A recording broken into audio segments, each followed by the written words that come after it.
There is a town. You know this town. You have always known this town.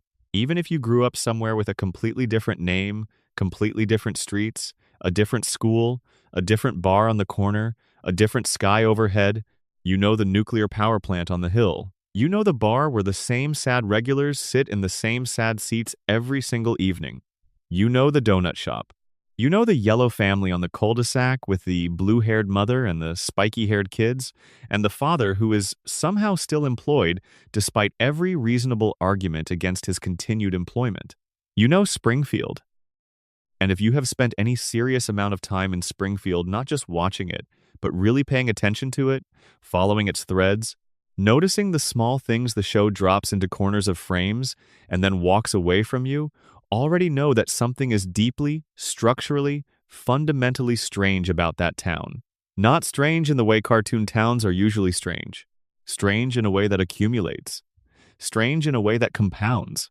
Strange in a way that, if you sit with it long enough, in a quiet room, in the soft dark, with the sound of someone's calm voice walking you through it slowly, starts to feel less like fiction and more like a diagnosis. That is what tonight is. Tonight, we are going through every major unsolved mystery in the history of The Simpsons, and we are ranking them, not by how interesting they are, not by how much fan debate they have generated, not by how many Reddit threads they have inspired. We are ranking them by a very specific, very honest metric that nobody at the show would ever admit out loud. We are ranking them by how much the writers clearly regret creating them. Because here is the thing about mysteries. In a show that has been running for 36 years across nearly 800 episodes, some of those mysteries were created on purpose, with full intention, as part of a grand design. Some of them were created accidentally, as throwaway jokes or offhand details that nobody expected anyone to look at too closely. Some of them started as one thing and became something else entirely as the show evolved around them. And some of them, the most interesting ones, the ones that sit at the very top of this ranking, are mysteries that the writers clearly saw coming back toward them like a freight train and could do absolutely nothing about. This is the full list. We start gentle. We start with the mysteries that the show has more or less made peace with. The ones where the lack of resolution has actually been folded into the joke itself. The ones where the writers probably lie awake thinking about them only occasionally. And we build slowly, steadily, unhurriedly toward the ones that represent the deepest, strangest, most genuinely unresolvable tangles in 36 years of television. By the time we reach number 1, you will either be asleep or you will understand Springfield in a way you did not before you pressed play. Either outcome is perfectly acceptable. Get comfortable. Let your shoulders drop. Let your breathing slow. There is no rush here. Springfield has been waiting 36 years. It can wait a little longer. Let's begin. End of section 1. Subscribe break. If you are still awake right now, drop a comment below. Tell me what time it is where you are, and tell me where you are watching from. There is something genuinely lovely about knowing that someone in a city I have never been to is falling asleep to this right now.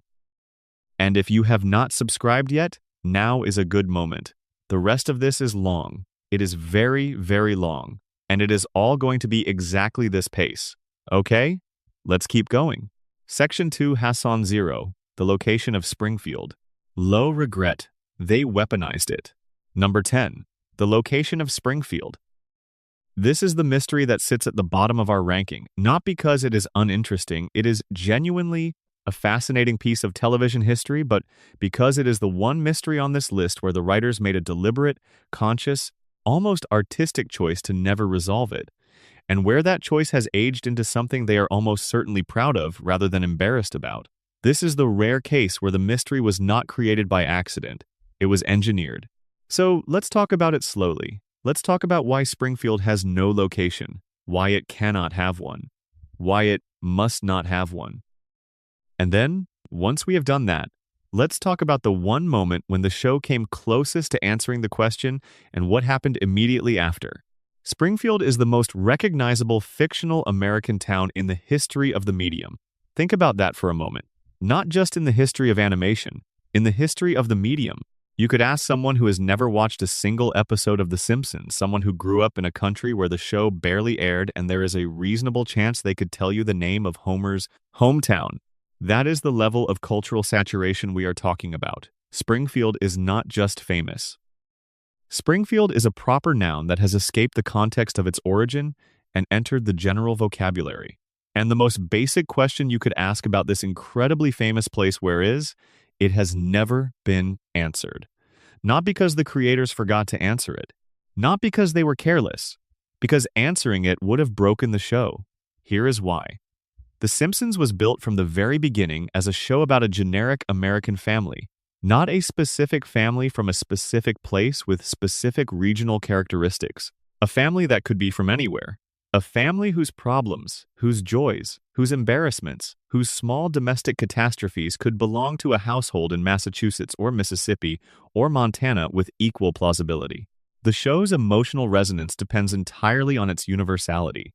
If you anchor Springfield to a specific state, you anchor it to specific weather, specific politics, specific economic conditions, specific cultural reference points.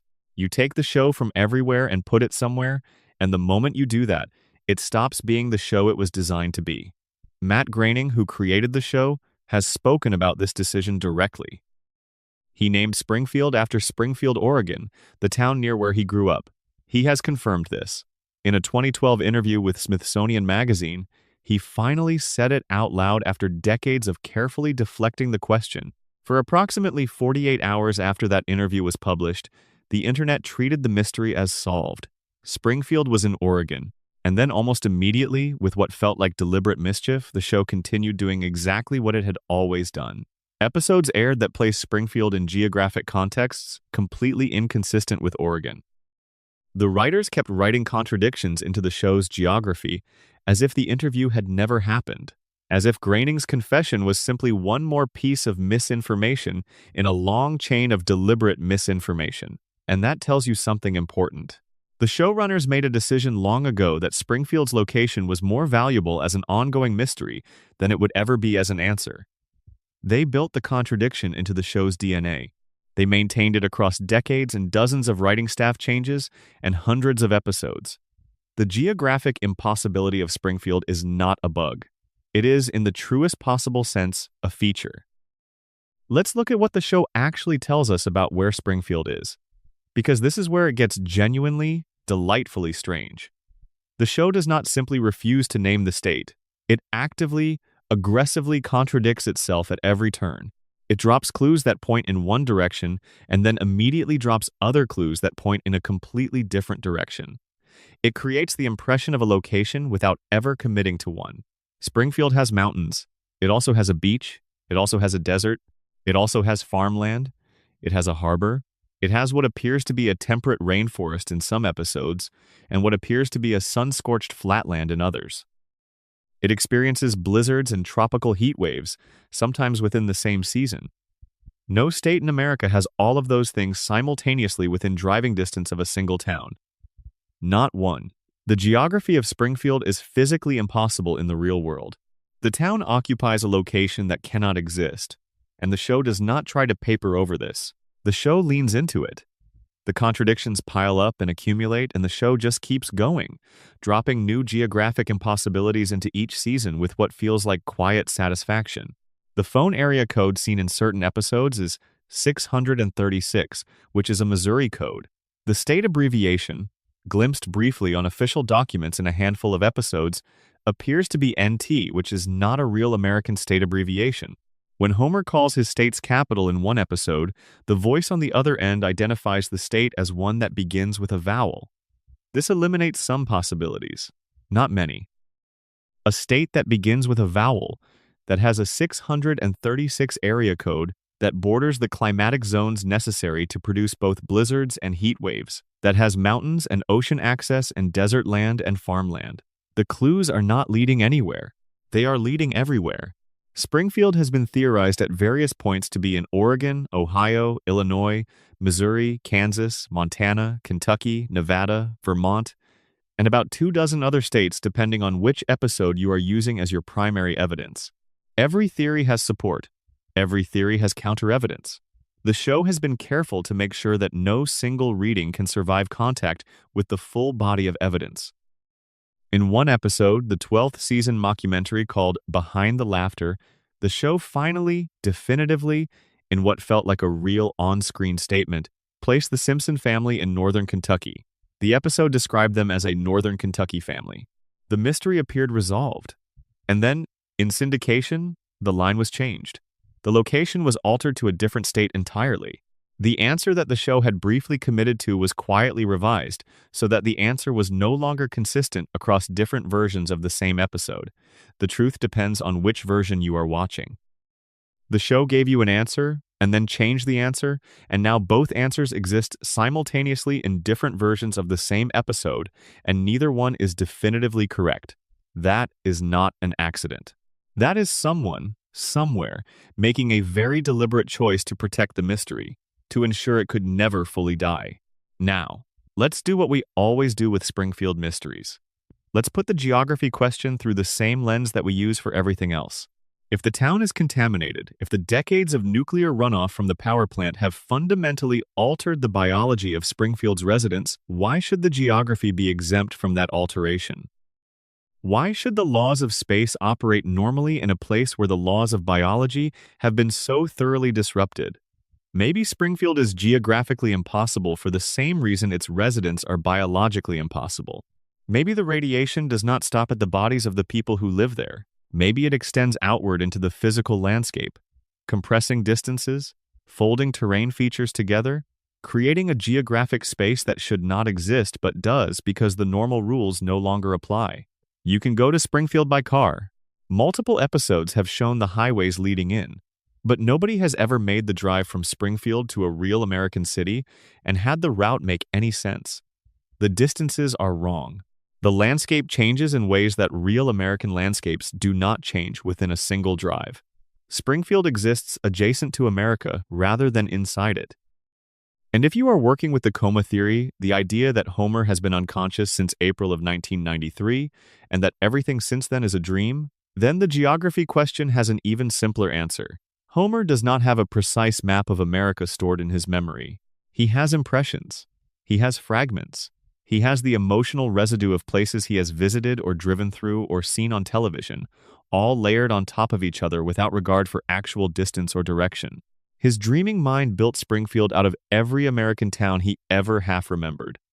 The mountains are from a vacation he took once. The beach is from a commercial he saw on television. The desert is from a road trip he can no longer fully recall. The farmland is from driving through somewhere he never stopped. And the dream doesn't care that these things cannot all be in the same place. Dreams do not have geographic logic. Dreams have emotional logic. And emotionally, Springfield feels like home like America because it is made from everything Homer ever understood about what home and America were supposed to feel like. The geography is impossible because the dreamer is imprecise. Because he built a town from longing rather than from memory. Because the place he is dreaming about is not a real location. It is an idea of a location. And ideas do not have to obey the rules that maps impose. And then there is the legal reading. This is the one that tends to make people sit up a little straighter even when they are almost asleep, because it is the reading that most directly suggests intentionality rather than coincidence. Consider what it would mean for Springfield to have a fixed, confirmed location. It would mean a fixed regulatory authority. A consistent state government with jurisdiction over the town's businesses, its utilities, its environmental standards. It would mean a permanent attorney general with standing to investigate the Springfield nuclear power plant. It would mean a fixed EPA regional office with responsibility for the town's contamination. It would mean legal accountability that could not be shuffled off to another jurisdiction simply by referencing a different state in the next episode. A town with no confirmed location has no confirmed regulatory authority. No state owns it. No state is responsible for it. No state has to answer for what happens inside it. The power plant's safety violations cannot be prosecuted by a state that cannot demonstrate it has jurisdiction. The contaminated water supply cannot generate civil liability in a court that cannot establish venue. The billionaire who has been poisoning the town for decades cannot be charged by an attorney general who cannot establish which state's laws apply. Springfield's geographic ambiguity is a legal shield. Not for the show's writers, obviously. For Burns. In the logic of the show's universe, the town floats between states because floating is safer than landing. Landing creates accountability. Landing means someone shows up with a subpoena and starts asking questions.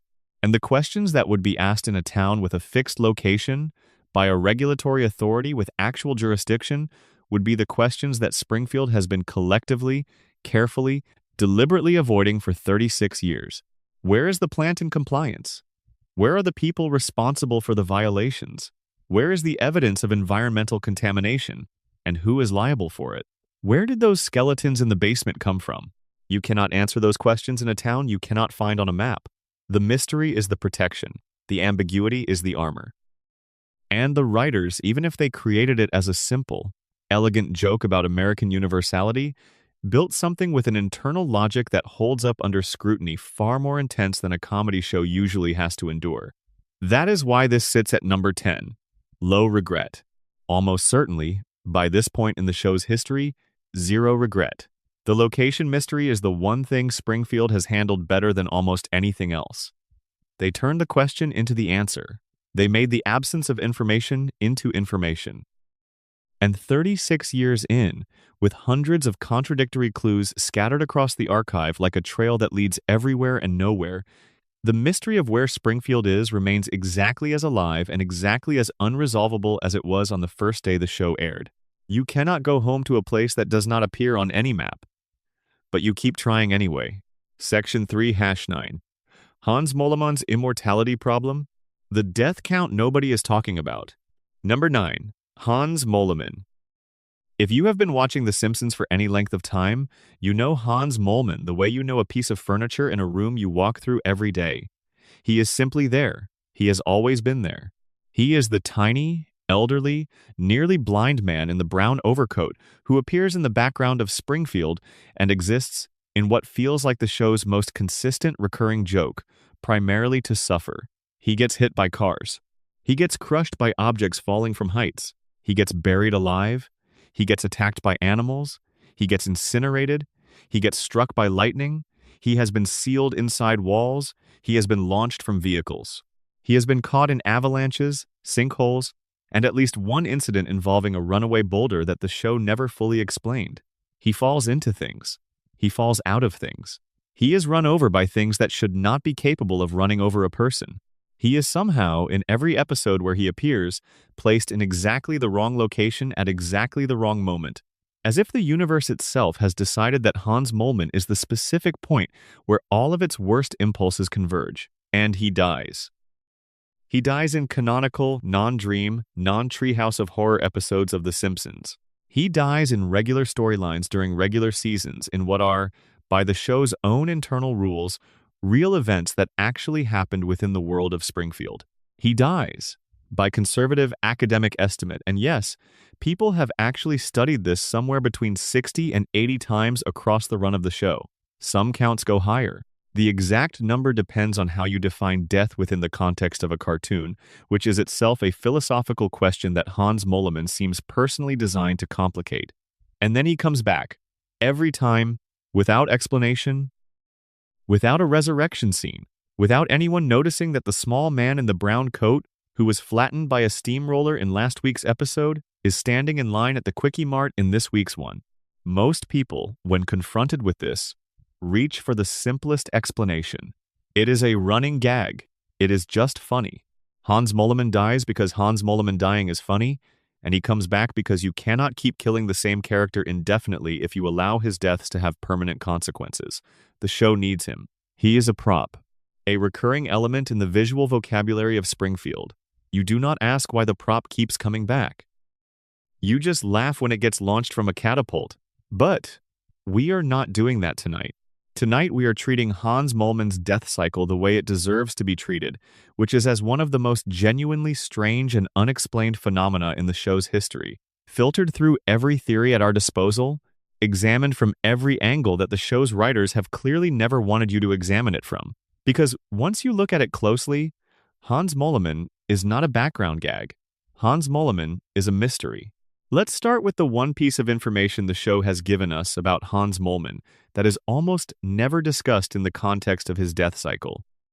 Hans Moleman has stated his age on screen, in at least one episode, with apparent sincerity and without the framing that would typically signal a joke about inaccurate information.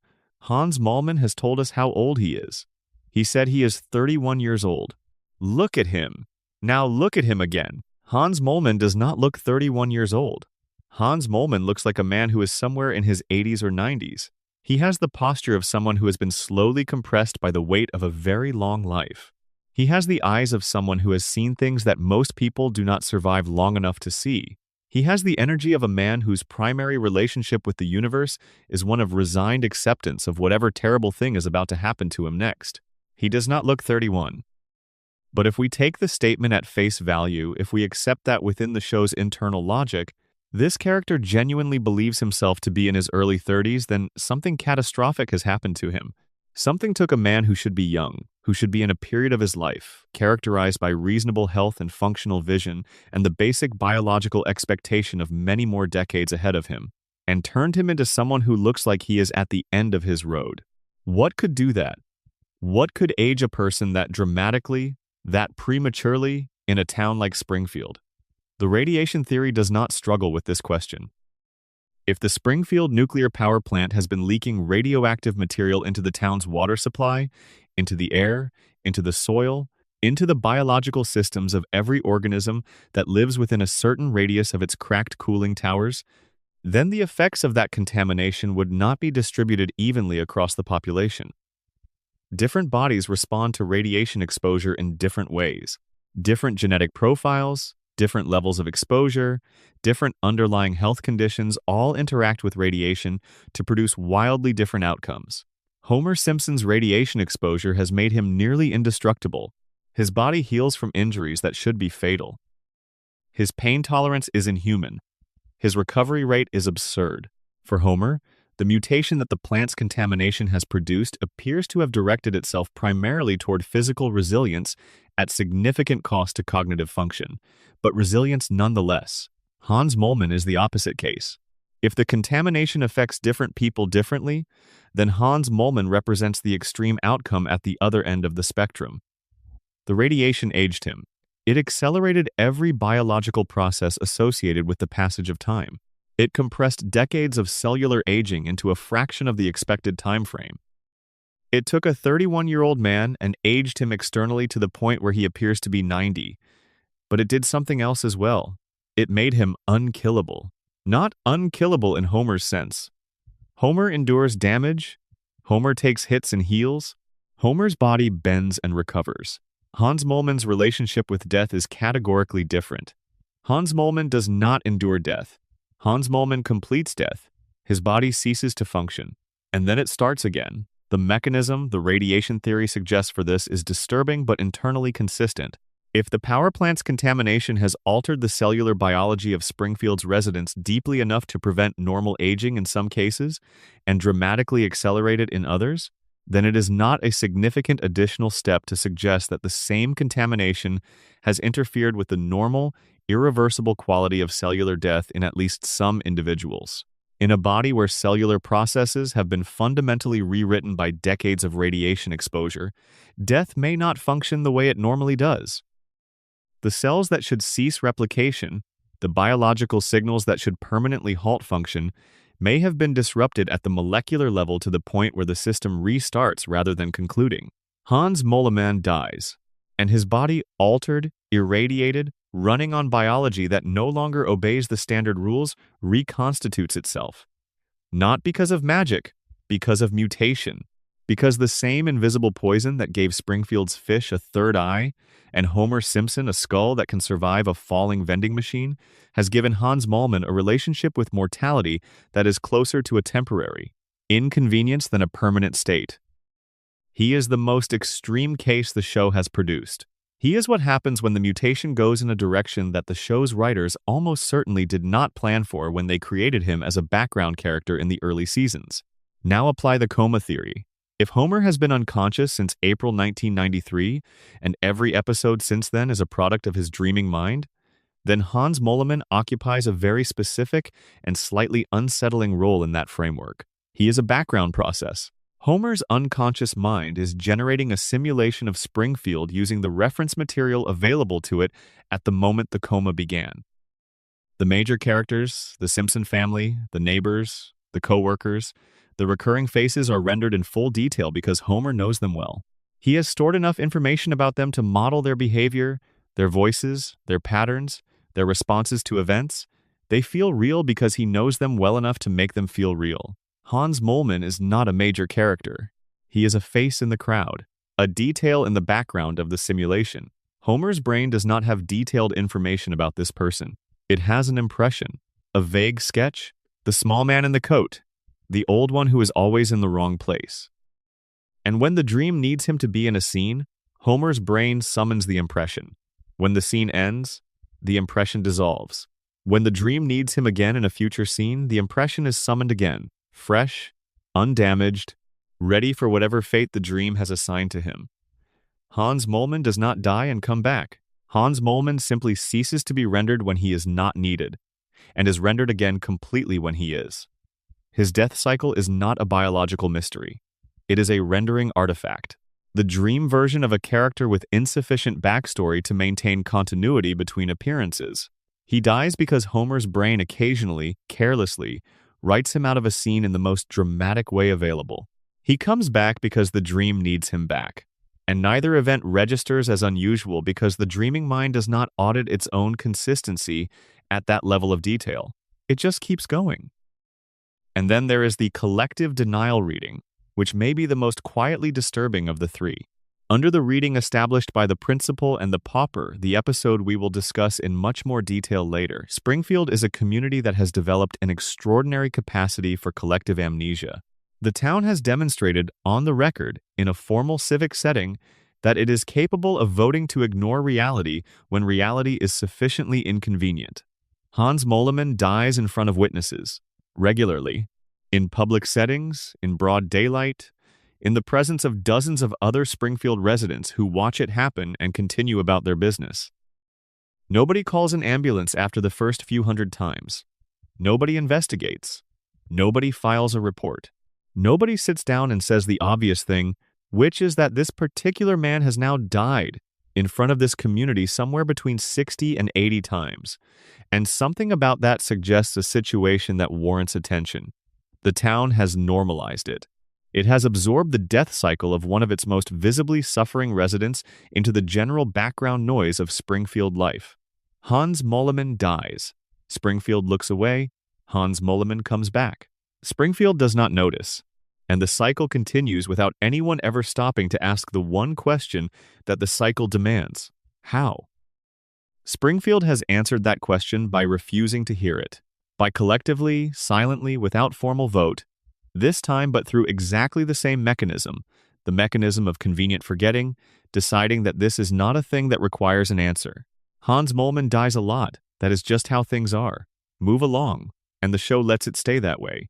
The show has never, in 36 seasons and across all of those deaths, committed to an explanation. It has never given Moleman a scene where the mechanics of his resilience are acknowledged. It has never had another character question the cycle. It just keeps happening. And it keeps happening in the background, quietly, in the margins, in the space between the plot and the background, which is exactly where Springfield's deepest strangeness always lives. There is one more dimension to the Hans Moleman mystery that deserves attention before we move on. It is the dimension of suffering. Because even if we accept that Moleman's death cycle is somehow biological, somehow dream-rendered, somehow the result of collective denial, even if we accept one of those explanations or all three of them simultaneously, we are still left with the fundamental fact of his experience. He suffers every time. He is not rendered unconscious before the damage. He is not spared the experience of whatever terrible thing is happening to him. He is present for it. He feels it. And then he comes back and he is present for the next one. If Hans Moleman's relationship with death is what the evidence suggests, it is a revolving door rather than a permanent exit, then what he is experiencing is not death in the way we normally understand the word. It is something closer to an endless sequence of fatal events that do not produce the final mercy that death usually offers. He does not get to stop.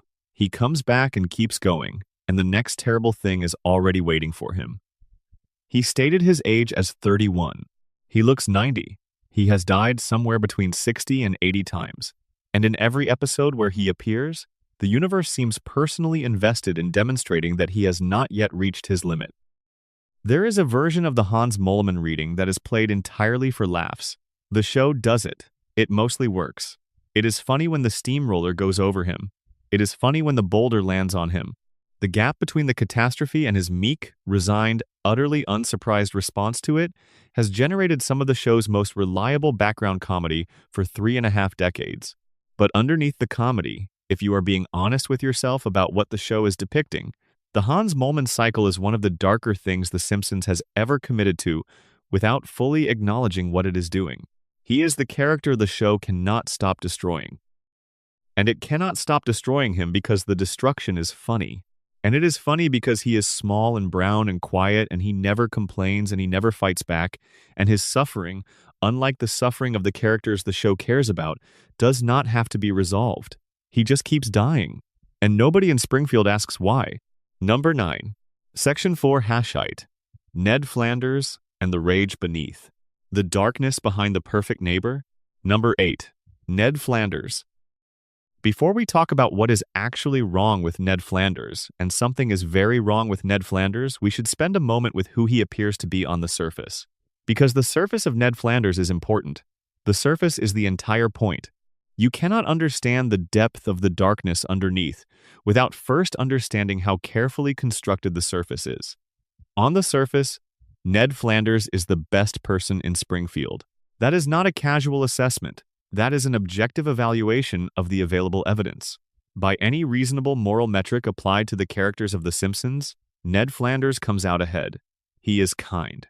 He is genuinely, consistently, apparently effortlessly kind in a way that none of the other major characters can match.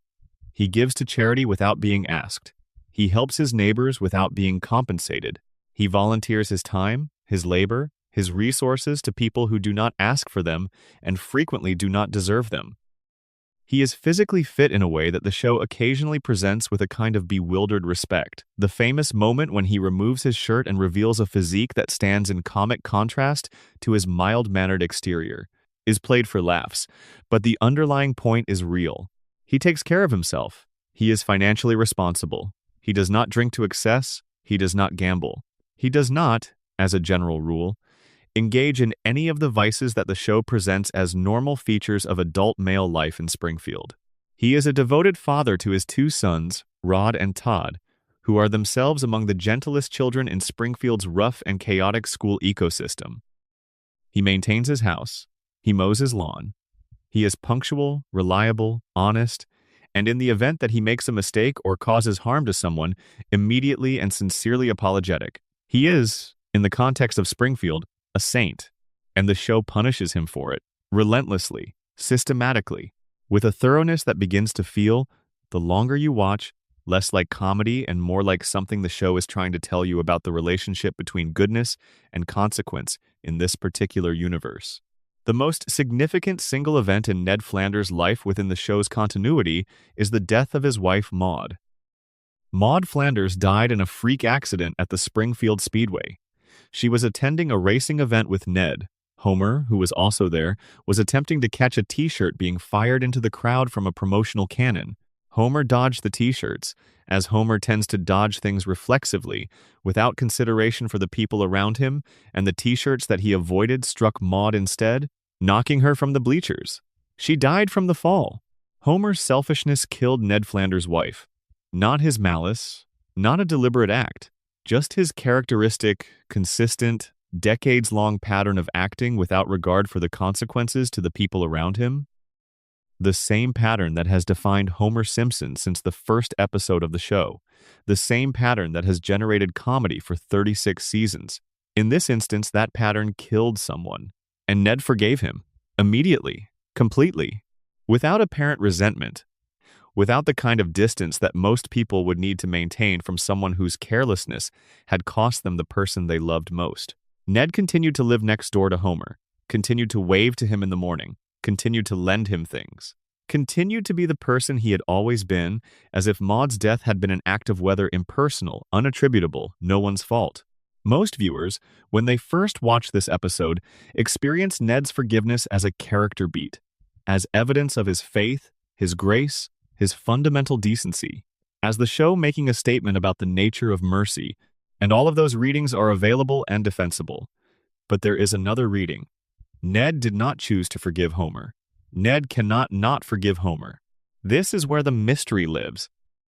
This is where the question the show planted early in Ned's character arc, and then tried to quietly answer, and then left significantly unresolved, finally comes into focus. The episode is called Alone Again, Natura Diddly. It aired in season 11. It is the episode where Maud dies, and it is not primarily the death that matters for the purposes of what we are discussing tonight. What matters is what the show revealed, several seasons earlier, about why Ned Flanders is the way he is. In the Season 8 episode Hurricane Neddy, a hurricane destroys Ned's house. The community rallies to rebuild it badly, incompetently, with the particular brand of well-meaning chaos that Springfield brings to most collective endeavors. The rebuilt house collapses immediately, and Ned, who has absorbed insult after injury after difficulty with patient grace for his entire adult life, finally loses it. He has a complete psychological breakdown. He screams at the town. He says things he has been holding inside for years, possibly decades. He insults people who have wronged him. He names their failures, their hypocrisies, their various small betrayals and larger cruelties. He unloads years of accumulated grievance in a single, sustained, shocking outburst that the show plays first as comedy and then, as it extends, as something genuinely alarming. And then he is institutionalized. He checks himself into a mental health facility.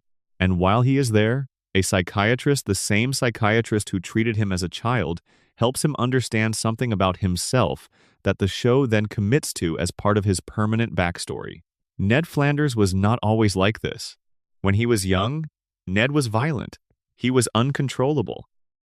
He was a child of such extraordinary aggression and emotional volatility that his parents, gentle, ineffectual beatnik parents who did not believe in discipline, could not manage him.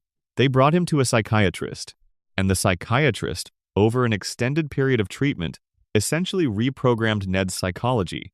The therapy and the show depicts this with enough detail to make clear that it is meant to be taken seriously as backstory rather than as a throwaway gag suppress the aggressive impulses, systematically, through a process of conditioning so thorough that the patient could no longer access the emotions that had originally driven the behavior. Ned's capacity for anger was not resolved. It was buried. The kindness is not natural. The kindness is the cage that was built around the person who was there before the psychiatrist got involved. Every smile, every friendly greeting, every patient response to provocation, every act of forgiveness, these are not expressions of Ned Flanders' character. They are the behavioral residue of a conditioning program that was performed on him when he was too young to consent to it. Once you know this, everything about Ned reads differently. His patience with Homer is not saintly. It is pathological. He literally cannot allow himself to express the anger that Homer's behavior would justify in any normally functioning adult. The conditioning does not distinguish between justified and unjustified anger. It simply prevents the experience from surfacing. Homer can do anything: steal Ned's belongings, destroy his property, kill his wife through careless negligence, and Ned's programmed response is identical. Forgiveness. Understanding. Another wave in the morning. His faith is not primarily a spiritual matter. It is a coping mechanism.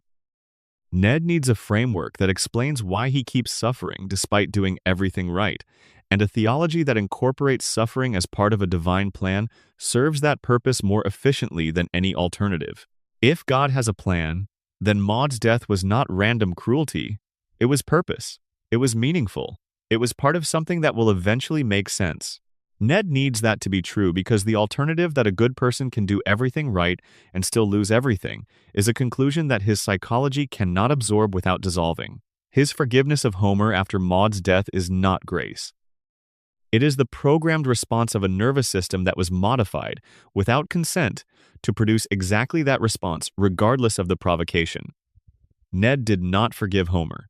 Ned's conditioning forgave Homer on his behalf, as it always does, as it was designed to do, as it will continue to do, regardless of what Homer does next. And now here is the darkest piece of the Ned Flanders reading. The one that the show has built towards slowly and carefully, and then stepped back from every time it got close. God talks to Homer. This is not a fan theory. This is a documented canonical fact within the show's universe. Homer has had direct face-to-face conversations with God. God has appeared to Homer on multiple occasions. In the Season 4 episode Homer the Heretic, Homer has an extended conversation with God, in which God speaks to him as a recognizable entity, offers him perspective on his life, and discusses theology with him as an equal. God talks to Homer Simpson. Homer Simpson, who sleeps in church. Homer Simpson, whose relationship with faith is best described as intermittent and self-serving. Homer Simpson, who attends religious services primarily when compelled to, and who has a stronger relationship with the donut than with the divine. God does not talk to Ned Flanders. Ned has dedicated his life to faith. He goes to church every Sunday. He volunteers for his congregation. He raises his children in devout observance. He prays. He reads scripture. He structures his entire moral life around the belief that God is present, attentive, and engaged with the lives of the faithful. And the show in its own continuity has established that God is present, attentive, and engaged primarily with Homer. The man who doesn't try gets the divine audience. The man who has devoted his entire life to earning it gets silence. That is not a joke, or rather it is a joke, but underneath the joke is a statement about the way the show's universe works. Goodness is not rewarded in Springfield. Sincerity is not answered. The devout get silence and the selfish get miracles, and the gap between them never closes, because the system was not designed to close it. Ned lives with this. He lives with it every day. Every morning when he gets up and goes to church and prays and nothing happens. Every evening when Homer does something thoughtless and catastrophic and experiences no consequences. Every anniversary of Maud's death. Every moment when the absence of an answer from the God he has dedicated his life to becomes loud enough to be felt even through the conditioning.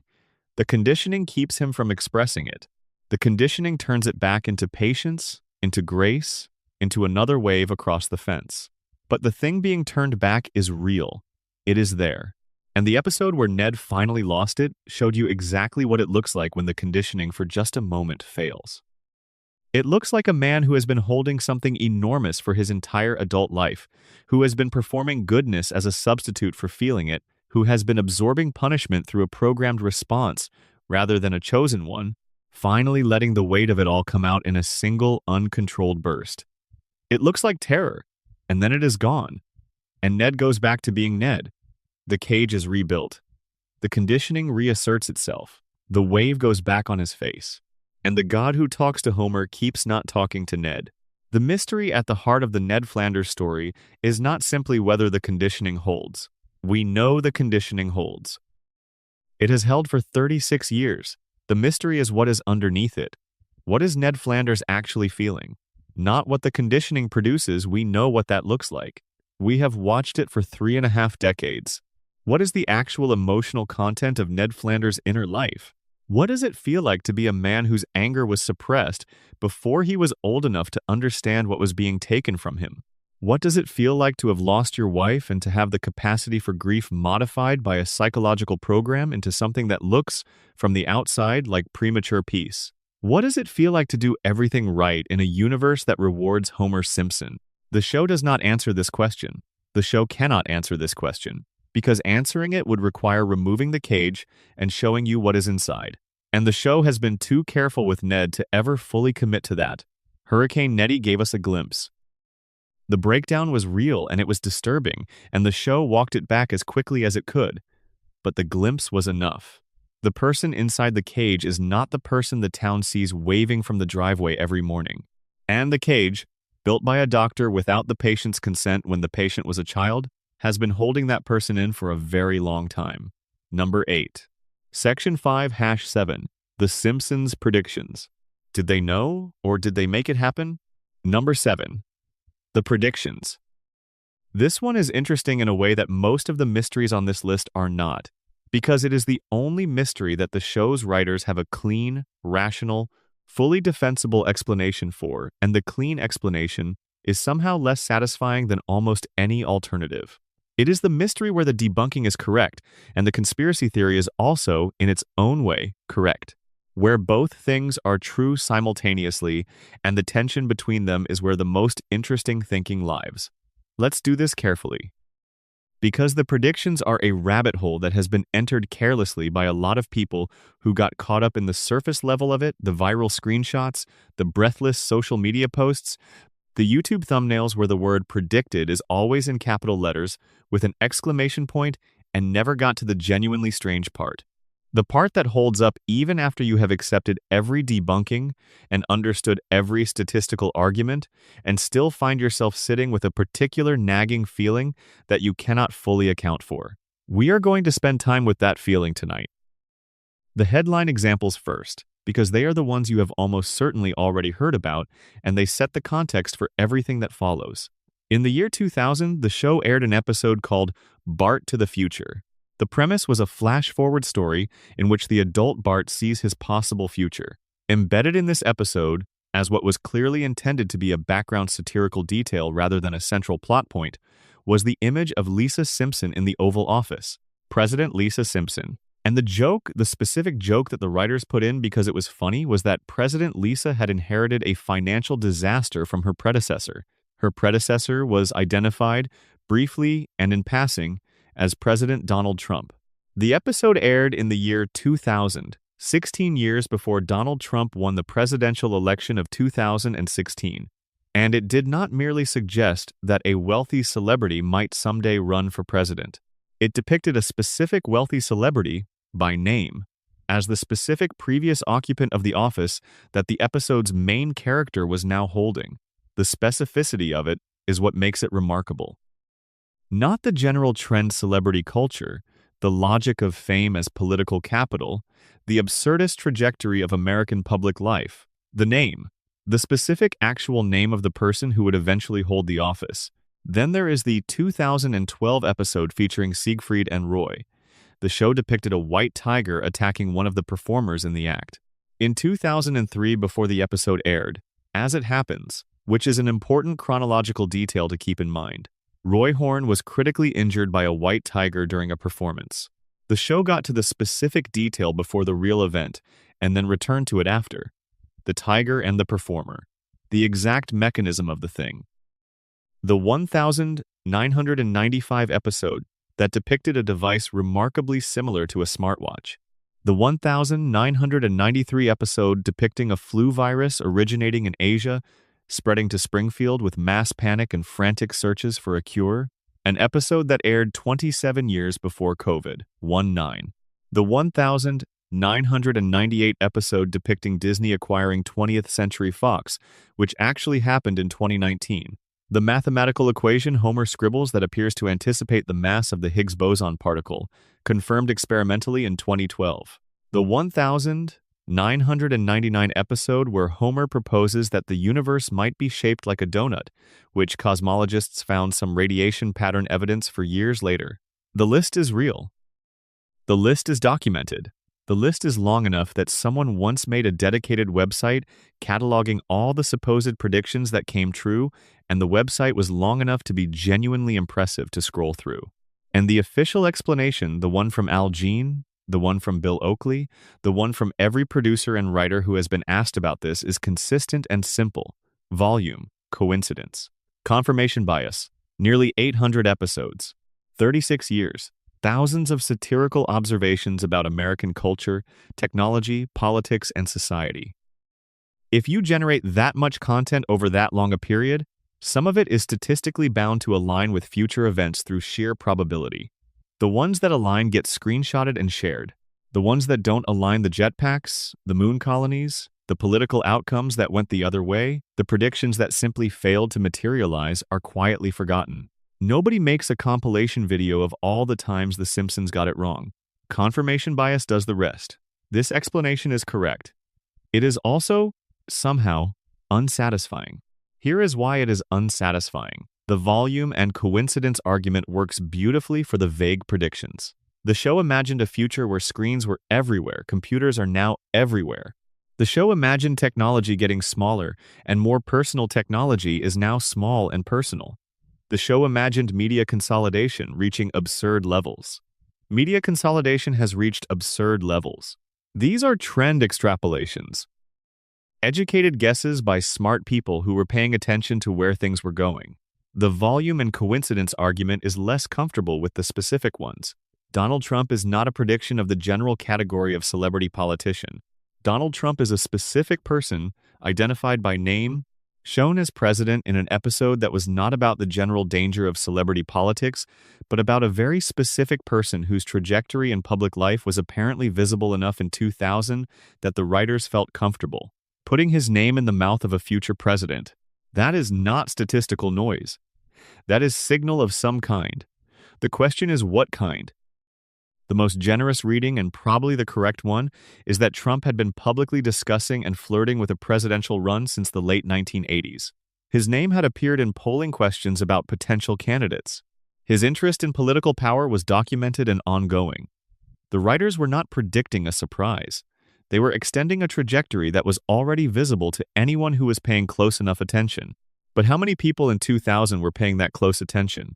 How many people in 2000 would have bet with confidence that Donald Trump would actually become president of the United States 16 years later? How many people would have treated that as a likely outcome rather than a remote possibility? The writers apparently did, or at least enough of them did to put it in an episode as a background detail, which suggests either extraordinary political foresight or a very specific kind of satirical intelligence that is harder to reduce to simple coincidence than the standard debunking implies. And then there is the meta theory. This is the one that once you encounter it, tends to stay with you, because it sidesteps the question of whether the show predicted things and replaces it with a different, more verifiable, and in some ways more interesting question. Did The Simpsons shape the future rather than predict it?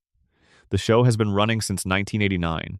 It has been one of the most watched, most quoted, most referenced, most deeply embedded pieces of American popular media in the country's history. It has aired in the living rooms of multiple generations. Its jokes have entered the national vocabulary. Its observations about American life have become reference points for how Americans understand their own culture. When the show makes a joke about Donald Trump becoming president in the year 2000, that joke enters the cultural bloodstream. It is seen by millions of people. It is remembered not consciously, not as a prediction, but as a cultural impression. It lives in the back of the mind as a half-memory, a thing you once saw, a context that exists alongside every subsequent Trump-related news story you ever encounter. The show does not predict a Trump presidency. The show makes a Trump presidency feel, at some level, familiar. It primes the cultural imagination. It makes the idea feel less like an impossible aberration and more like the inevitable punchline of a joke that was set up 16 years ago and took this long to reach its conclusion. When Trump actually announced his candidacy in 2015, descending an escalator in a visual that mirrored, almost exactly, the kind of grand theatrical entrance the show had always associated with its depiction of him, the cultural response was not primarily shock. It was recognition. We have seen this before. The Simpsons did this. It feels familiar because we were prepared. The show did not predict the future. The show normalized the future. It planted a version of events in the cultural imagination, and then, when reality caught up to it, the audience experienced not surprise, but a kind of preloaded familiarity that read as prophecy, but was actually preparation. Springfield does not reflect America. America has, in some measurable ways, become Springfield. The show held up a mirror for 3.5 decades, and we stared into it so long and so consistently that the reflection began to influence the thing being reflected. The satirical observations became cultural templates. The absurdist extrapolations became the trajectories along which real events moved. The jokes became roadmaps. Not because the writers were time travelers, because the writers were paying attention to America more carefully than America was paying attention to itself. The regret dimension of this mystery is the most interesting one for our ranking. The writers almost certainly do not regret the predictions. The predictions have been extremely good for the show's cultural relevance, in an era when a show that has been on the air for 36 years might otherwise be forgotten. The prediction clips go viral every few months. They bring new viewers to the show. They generate press. They keep the show in cultural conversation in a way that simple longevity cannot accomplish. The writers probably enjoy the predictions. They have become a feature of the show's identity. But there is a small, nagging way in which the predictions have created a problem that the writers might not publicly acknowledge. The problem is this. When the show makes a satirical observation about a cultural trend or a political trajectory, it is making an argument. It is saying, this is where things are going. This is the absurd but logical conclusion of the direction America is currently traveling. The satire works because the audience recognizes the trajectory being exaggerated. When the trajectory actually arrives, when the joke becomes reality, the satire collapses. A joke about something that is still safely in the realm of the absurd is funny. A joke about something that is now simply accurate is not a joke anymore. It is a description. The Trump prediction stopped being a satire in 2016. It became a documentary. And a show built on satirizing American life finds that its most famous predictions have, in some cases, aged out of the satirical register and into the register of sober, matter-of-fact observation. America arrived at the joke's destination, and the joke is now the address. The writers are probably proud of it and faintly unsettled by it in roughly equal measure. That combination of pride and unease lands this mystery at number 7. One more thing before we leave the predictions. The show has also made jokes that haven't come true. Thousands of them. The flying cars are not here. The personal robots are not here. The moon colonies are not here. Many specific political predictions went in completely different directions. Many cultural trajectories the show extrapolated towards simply stopped. Many of the things the show imagined as the inevitable conclusion of current trends turned out to have been wrong about the direction of the trend. Nobody has made a video about those. Nobody screenshots the prediction that failed. Nobody shares the clip of the thing that didn't happen. The archive of Simpsons prophecies that turned out to be false is enormous and invisible, while the archive of Simpsons prophecies that turned out to be true is small and viral and cited endlessly. That is confirmation bias, and it is worth naming honestly. But naming it honestly does not make the specific, named, detailed predictions feel less strange. It just contextualizes them. It puts them in the right frame. 800 episodes, thousands of observations, statistical probability, volume and coincidence, and still, when you watch a specific episode from the year 2000 and you watch it show you a specific person by name, holding a specific office, 16 years before it happened, even knowing all of that, even having fully understood and accepted the statistical explanation, it still feels like something. Number 7. Section 6-6. Mona Simpson and the conspiracy that broke 3 generations. The mother who left and what it cost everyone. Number 6. Mona Simpson. This is where the ranking starts to become heavier. The first 5 mysteries on this list, the location, Molman, Ned Flanders, the predictions these are, in various ways, mysteries that the show has managed to contain. Mysteries that exist in a relatively self-contained space. Mysteries that you can examine and then set aside without them fundamentally changing the way you see the rest of the show. Starting here, with number 6, that changes. The Mona Simpson story is a mystery that you cannot fully contain once you understand it, because it connects to too many other things, because it answers too many questions that the show has never formally acknowledged were questions. Because it reveals, with quiet, devastating clarity, the architecture of Homer Simpson's damage, and once you can see that architecture, you cannot unsee it. You cannot watch Homer being dismissed by Burns without thinking about it. You cannot watch Homer make bad choices without thinking about it. You cannot watch Homer stumble home to his family at the end of an episode, arms wide, joy uncomplicated, love unqualified, without thinking about why this particular man is so profoundly invested in the simple fact of having people to come home to. Once you understand the Mona Simpson story, Homer stops being a comedy character and becomes something more complicated. Something sadder and more real. Let's go slowly here. For the first 6 seasons of The Simpsons, Homer Simpson was a motherless son. That was the official story. Abe Simpson told Homer, when Homer was young, that his mother had died. He showed Homer a grave. Homer mourned. He accepted the loss, folded it into the shape of himself, and grew up as a boy who had been left early and was always, in some part of his psychology, working around that absence. The motherlessness is not incidental to Homer's character. It is foundational. His desperate need for approval, his compulsive desire to be liked by everyone, his terror of abandonment, His willingness to endure almost any humiliation from almost any person rather than risk the withdrawal of their affection, these are not random personality quirks. They are the specific psychological residue of a child who woke up one morning and found that the person he depended on most had vanished. Children who experience the loss of a primary caregiver early in life carry that loss in particular ways. The most common is an ongoing, often unconscious terror of repetition.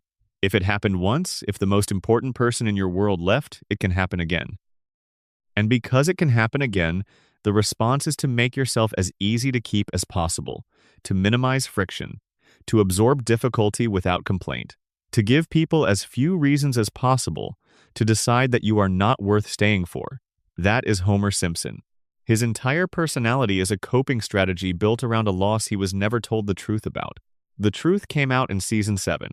The episode is called Mother Simpson. It is widely, almost universally, cited as one of the greatest episodes in the history of the series. And the reason it is so affecting, the reason it lands with the weight it does, is that it does not simply reveal a plot secret. It reveals the mechanism of Homer's suffering in a way that recontextualizes everything that came before it. Homer discovers, through a bureaucratic accident involving a faked death and a trip to the Hall of Records, that his mother is alive. She never died. The grave Abe showed him belonged to Walt Whitman, the poet. Abe had been passing off a famous writer's headstone as his wife's burial site for the entirety of Homer's life. Mona Simpson, Homer's mother, is found in a cemetery visiting what she believes is her son's grave. She does not recognize him at first. He has grown into someone she does not know because she was not there to watch the growing happen. But when he proves who he is, the reunion that follows is one of the most genuinely emotional scenes the show has ever produced. And then Mona tells him what actually happened. The story goes back to 1969. Mona was a housewife, married, settled, living in Springfield with her husband and her young son. Ordinary. The world outside was burning civil rights, Vietnam, the counterculture, but Springfield was Springfield, and Mona was inside it, living the life that the era prescribed for women of her background and class. And then she changed. The show depicts this with the slightly absurdist shorthand it uses for backstory, but the underlying point is clear. Mona was radicalized. She became politically conscious. She connected, for the first time, with a larger sense of what was wrong in the world and what could be done about it. She joined a group of activists, and their target, the specific focus of the specific act that changed everything, was a biological weapons laboratory, owned by Mr. Burns. Let that settle for a moment. Burns did not only own a nuclear power plant, Burns owned a facility designed to produce weaponized pathogens, a germ warfare laboratory operating in Springfield, in the same town where Homer was growing up, where children were attending school, where families were buying groceries and mowing lawns and living the ordinary American life that the power plant's existence was already quietly corrupting. Burns was manufacturing biological weapons in the community where Homer Simpson was a child. The group broke in. They destroyed the biological agent, detonated what the show describes as an antibiotic bomb that rendered the stored material inert. In the chaos of the raid, they accidentally cured the asthma of the facility's security guard, who happened to be a young Clancy Wiggum. The raid was, by the activists' own metric, a complete success, and then Mona made a mistake. As the group fled, she stopped. Someone had been knocked down in the confusion. She stopped to help them. It was the impulse of a decent person, the instinct to help someone who had fallen, even in the middle of a situation that required her to run. The person she stopped to help was Burns. He saw her face. He had her name within hours. He reported her to the FBI. And Mona Simpson, who had stopped to help the man she was raiding, became a federal fugitive because of the one moment of mercy she showed at the worst possible time. She could not go home. She could not contact her family. She could not explain herself to the husband who would have to raise their son alone, or to the son who would grow up believing she was dead. She kissed Homer goodbye while he slept. And then she disappeared for 27 years. Now, here is the conspiracy. Burns did not simply identify Mona to the FBI and move on. Burns held the grudge. Burns maintained the pursuit. When Mona finally returned to Springfield in season 7 after decades away, aging, looking over her shoulder, Never fully free of the fear that the man who had ruined her life was still watching, Burns spotted her from a cab window. He recognized her immediately. He called the authorities. The FBI arrived at the Simpson house. Mona had to flee again. Homer had to say goodbye to his mother for the second time, and this time he knew why. He knew who had forced her out. He knew the name of the person responsible for 27 years of his motherlessness. He knew, for the first time, the actual causal chain that had produced the shape of his life. The man responsible was his employer. Homer works for Burns. Homer has worked for Burns his entire adult life. Homer earns his paycheck from the man who destroyed his family, who maintained a federal case against his mother for decades out of personal vindictiveness, who ensured that the Simpson family was fractured at its foundation when Homer was young enough that the fracture became permanent. And Homer does not connect the dots. He does not confront Burns. He does not quit. He does not appear to fully process, at any sustained level, the connection between the person who signs his checks and the person who stole his mother. The show has Homer react to this information in the moment with grief, with anger, with the particular wounded confusion that characterizes Homer's responses to things he cannot fully hold and then move on. The next episode, Homer is back at the plant. The connection that should have changed everything changes nothing. This is not played as a joke. The show is too careful with this material to play it as a joke. It is played as tragedy. As the specific tragedy of a mind that is not capable of holding the architecture of its own suffering long enough to do anything about it. The conspiracy extends further. In a later episode, the show reveals that Burns and Grandpa Simpson struck a deal. Burns had committed some crime. The specifics vary depending on which episode you use as your source, but the structure is consistent and Abe discovered it. In exchange for Abe's silence, Burns guaranteed Homer's employment at the plant. No matter how many mistakes Homer made, no matter how incompetent he proved to be, no matter how many times any reasonable employer would have fired him and found someone better, Homer would keep his job. The show has documented at various points somewhere around 700 documented on-the-job errors attributed to Homer Simpson. 700. He has caused nuclear incidents. He has triggered evacuations. He has introduced foreign objects to the reactor core. He has slept through emergencies. He has eaten during meltdown warnings. He has done things at his job that should have had him arrested rather than simply terminated. He was never permanently fired. Because Burns made a deal with Homer's father. So the full architecture looks like this. Burns ruins Homer's family by driving Mona underground. Burns then makes a deal with Homer's father that ensures Homer will spend his entire adult life working for the man who ruined the family.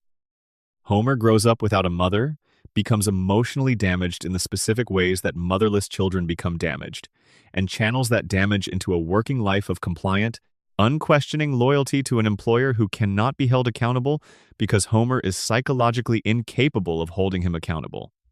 Burns needed a safety inspector who would not do his job, who would look away from the violations rather than report them, who would be so grateful for the stability of employment, with any employer, regardless of what that employment required him to overlook, that he would never think of leaving. He engineered that person, not through direct manipulation, but through the indirect manipulation of ruining his family and then sweeping up the pieces into the shape he needed.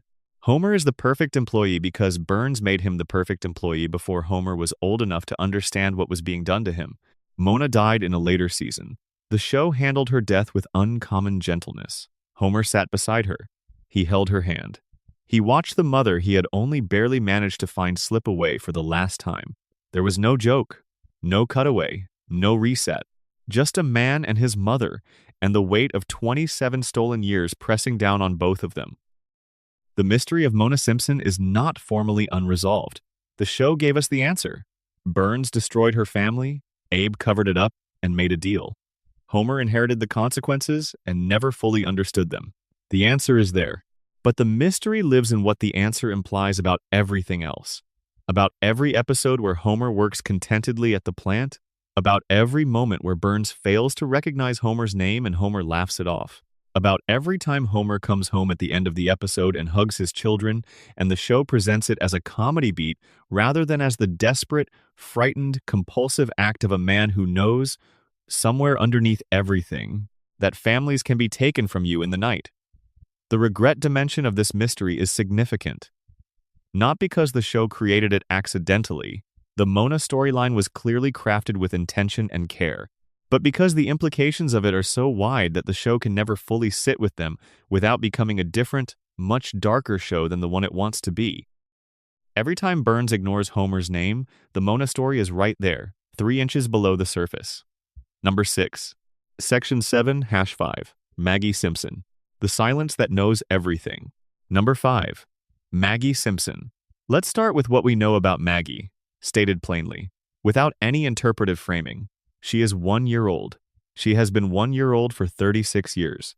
She does not speak in any sustained or meaningful way. She communicates primarily through pacifier sounds, gestures, and the occasional pointed stare that the show treats as self-explanatory. Her first words spoken in an episode treated as a special event, voiced by Elizabeth Taylor in what amounted to a celebrity cameo, was "Daddy." It happened once. It was never repeated. In 36 years, she has not developed language in any functional sense. She also shot a billionaire. She led a successful rebellion in her daycare facility against a tyrannical authority figure. She has saved her family from multiple life-threatening situations, using problem-solving abilities that the show has, at various points, indicated are extraordinary even by adult standards. She has been tested, in at least one episode, and found to possess intelligence that exceeds the capacity of the tests being used to measure it. She watches everything. She is watching right now. The shooting is where most people start when they think about Maggie, so let's start there, but let's not stay there. We have a separate section dedicated entirely to the Who Shot Mr. Burns mystery, and we will explore it in full detail later. What matters for the Maggie discussion is not whether she pulled the trigger. We will return to that question, but what the final scene of the episode tells us about the person who did. After the mystery is resolved, after Burns wakes from his coma and identifies Maggie as his shooter, after the investigation has concluded and everyone has accepted the official answer, there is a final shot. The room is empty. Everyone has left. Maggie is alone. She looks around carefully, deliberately, systematically checking that nobody is watching. Then, satisfied that she is unobserved, she moves her pacifier in a motion that mimics pulling a trigger. The show presents this as confirmation. Maggie did it. This is her secret moment of acknowledgement, seen only by the camera. But there is another reading. That sequence, the careful check of the surroundings, the waiting until privacy is confirmed, the reproduction of an action in private that carries consequence in public, requires several cognitive capacities that are not typically associated with 1-year-old children. It requires situational awareness, an understanding of who is present and who might be watching, the ability to distinguish between observed and unobserved states, and to adjust behavior accordingly. It requires memory, the capacity to retain an event well enough to reproduce it deliberately rather than accidentally or reflexively. It requires impulse control, the ability to decide when and where a behavior is appropriate to display, based on a calculation about who might be watching and what they might conclude. And it requires, most significantly, most disturbingly, an understanding of consequence. A 1-year-old who checks to make sure she is alone before performing a gesture that mimics a shooting is a 1-year-old who understands, at some level, that this gesture is significant, that it means something, that performing it in the presence of others would have implications that performing it alone does not. None of those capacities should exist in a 1-year-old. They all exist in Maggie. The Longest Daycare. This is a theatrical short film released in 2012, screened in cinemas before another animated feature, and it is one of the most quietly remarkable pieces of content the show has ever produced. It runs approximately 7 minutes. It has no dialogue, not just no dialogue from Maggie, but no dialogue from anyone. The entire film communicates through action, expression, and the kind of precise visual storytelling that most full-length animated features cannot manage. The premise is simple. Maggie is dropped off at a daycare facility run with military-grade authoritarian efficiency. Inside the facility, Maggie encounters a caterpillar that is about to become a butterfly. Another baby, a bully, a baby with a singular thick eyebrow and an adversarial disposition that the show has used as a recurring antagonist for Maggie since the earliest seasons, wants to destroy it. Maggie decides to protect it. What follows is an extended sequence in which Maggie outmaneuvers the bully, navigates the facility's security systems, manages the attention of the caretaking staff, develops multiple contingency plans when her initial strategies fail, improvises solutions to unexpected obstacles, and ultimately succeeds in freeing the butterfly and protecting it from harm. She does all of this while being physically limited to the motor capabilities of a 1-year-old. She falls, she stumbles, she crawls when she should be able to run. Her body is genuinely, demonstrably not up to the demands that her mind is placing on it. Her decision-making is flawless. Every choice she makes is correct. Every move is optimized for the goal. When one approach fails, she identifies the failure, adjusts the strategy, and implements the revision without apparent distress or confusion. She reads the environment continuously, cataloging threats and opportunities with the systematic attention of someone who has been trained to assess situations rather than simply react to them. She is not reacting. She is planning, and the plan works. Now let's talk about the silence. Because the shooting and the daycare film and the various episodes where Maggie demonstrates problem-solving that exceeds most of the adult characters, all of that is the evidence. The silence is the interpretation. Why doesn't Maggie speak? The easy answer is the one the show never quite offers directly but implies throughout. Developmental delay. She is a baby. Babies do not speak. The floating timeline means she will always be a baby. She will always be at the age before language develops. That is the production explanation, and it is completely valid. But there is another reading. Look at what happens to the intelligent, visible women in the Simpson household. Lisa Simpson is brilliant. Lisa is, by any reasonable measure, the most intellectually capable member of the Simpson family, and one of the most intellectually capable characters in the show's entire cast. Her IQ has been cited at various points as extraordinary. Her academic performance is consistently exceptional. Her capacity for analysis, for moral reasoning, for making connections between disparate pieces of information, these are not in question. And what has that intelligence gotten her? Isolation, mockery, the specific loneliness of being the smartest person in a room that does not value intelligence. She speaks and is ignored. She advocates and is dismissed. She tries to improve things and is resisted at every turn by a community that seems, almost constitutionally, unable to absorb improvement. Lisa's intelligence is her greatest gift and, in the context of Springfield, her greatest liability, because she wears it on the outside. She announces herself as the person in the room who sees the thing that everyone else is missing, and the room responds by making sure she understands how little that matters. Maggie has been watching this happen since she was born.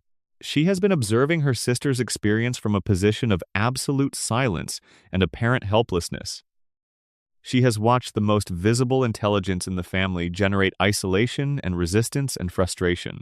She has watched the smartest person in the household lose consistently, because being smart in Springfield is not an advantage if everyone around you knows you are smart. And Maggie has drawn the opposite lesson. Silence is power. Invisibility is armor. The less people notice you, the more you can accomplish.